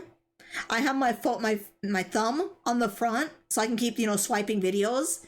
And sometimes my thumb just like automatically swipes even when I'm asleep. It's gotten that bad. It's gotten that bad. The TikTok brain rot is absolutely real, and the reflexes are the same. I did not think I would swipe like that in my sleep, but I had already like swiped through so many things, and I'm like, how did I even do that? Because like sometimes I double tap too, so that automatically likes things, and I'll go to my likes and I'm like, I've never seen this video before in my life, and then I open it and I was like, what is this? This isn't something I would like. And it's usually because I've accidentally double tapped on the screen when like in mid swipe while I'm sleeping. So yeah, it is possible, which is really weird. It's really, really weird.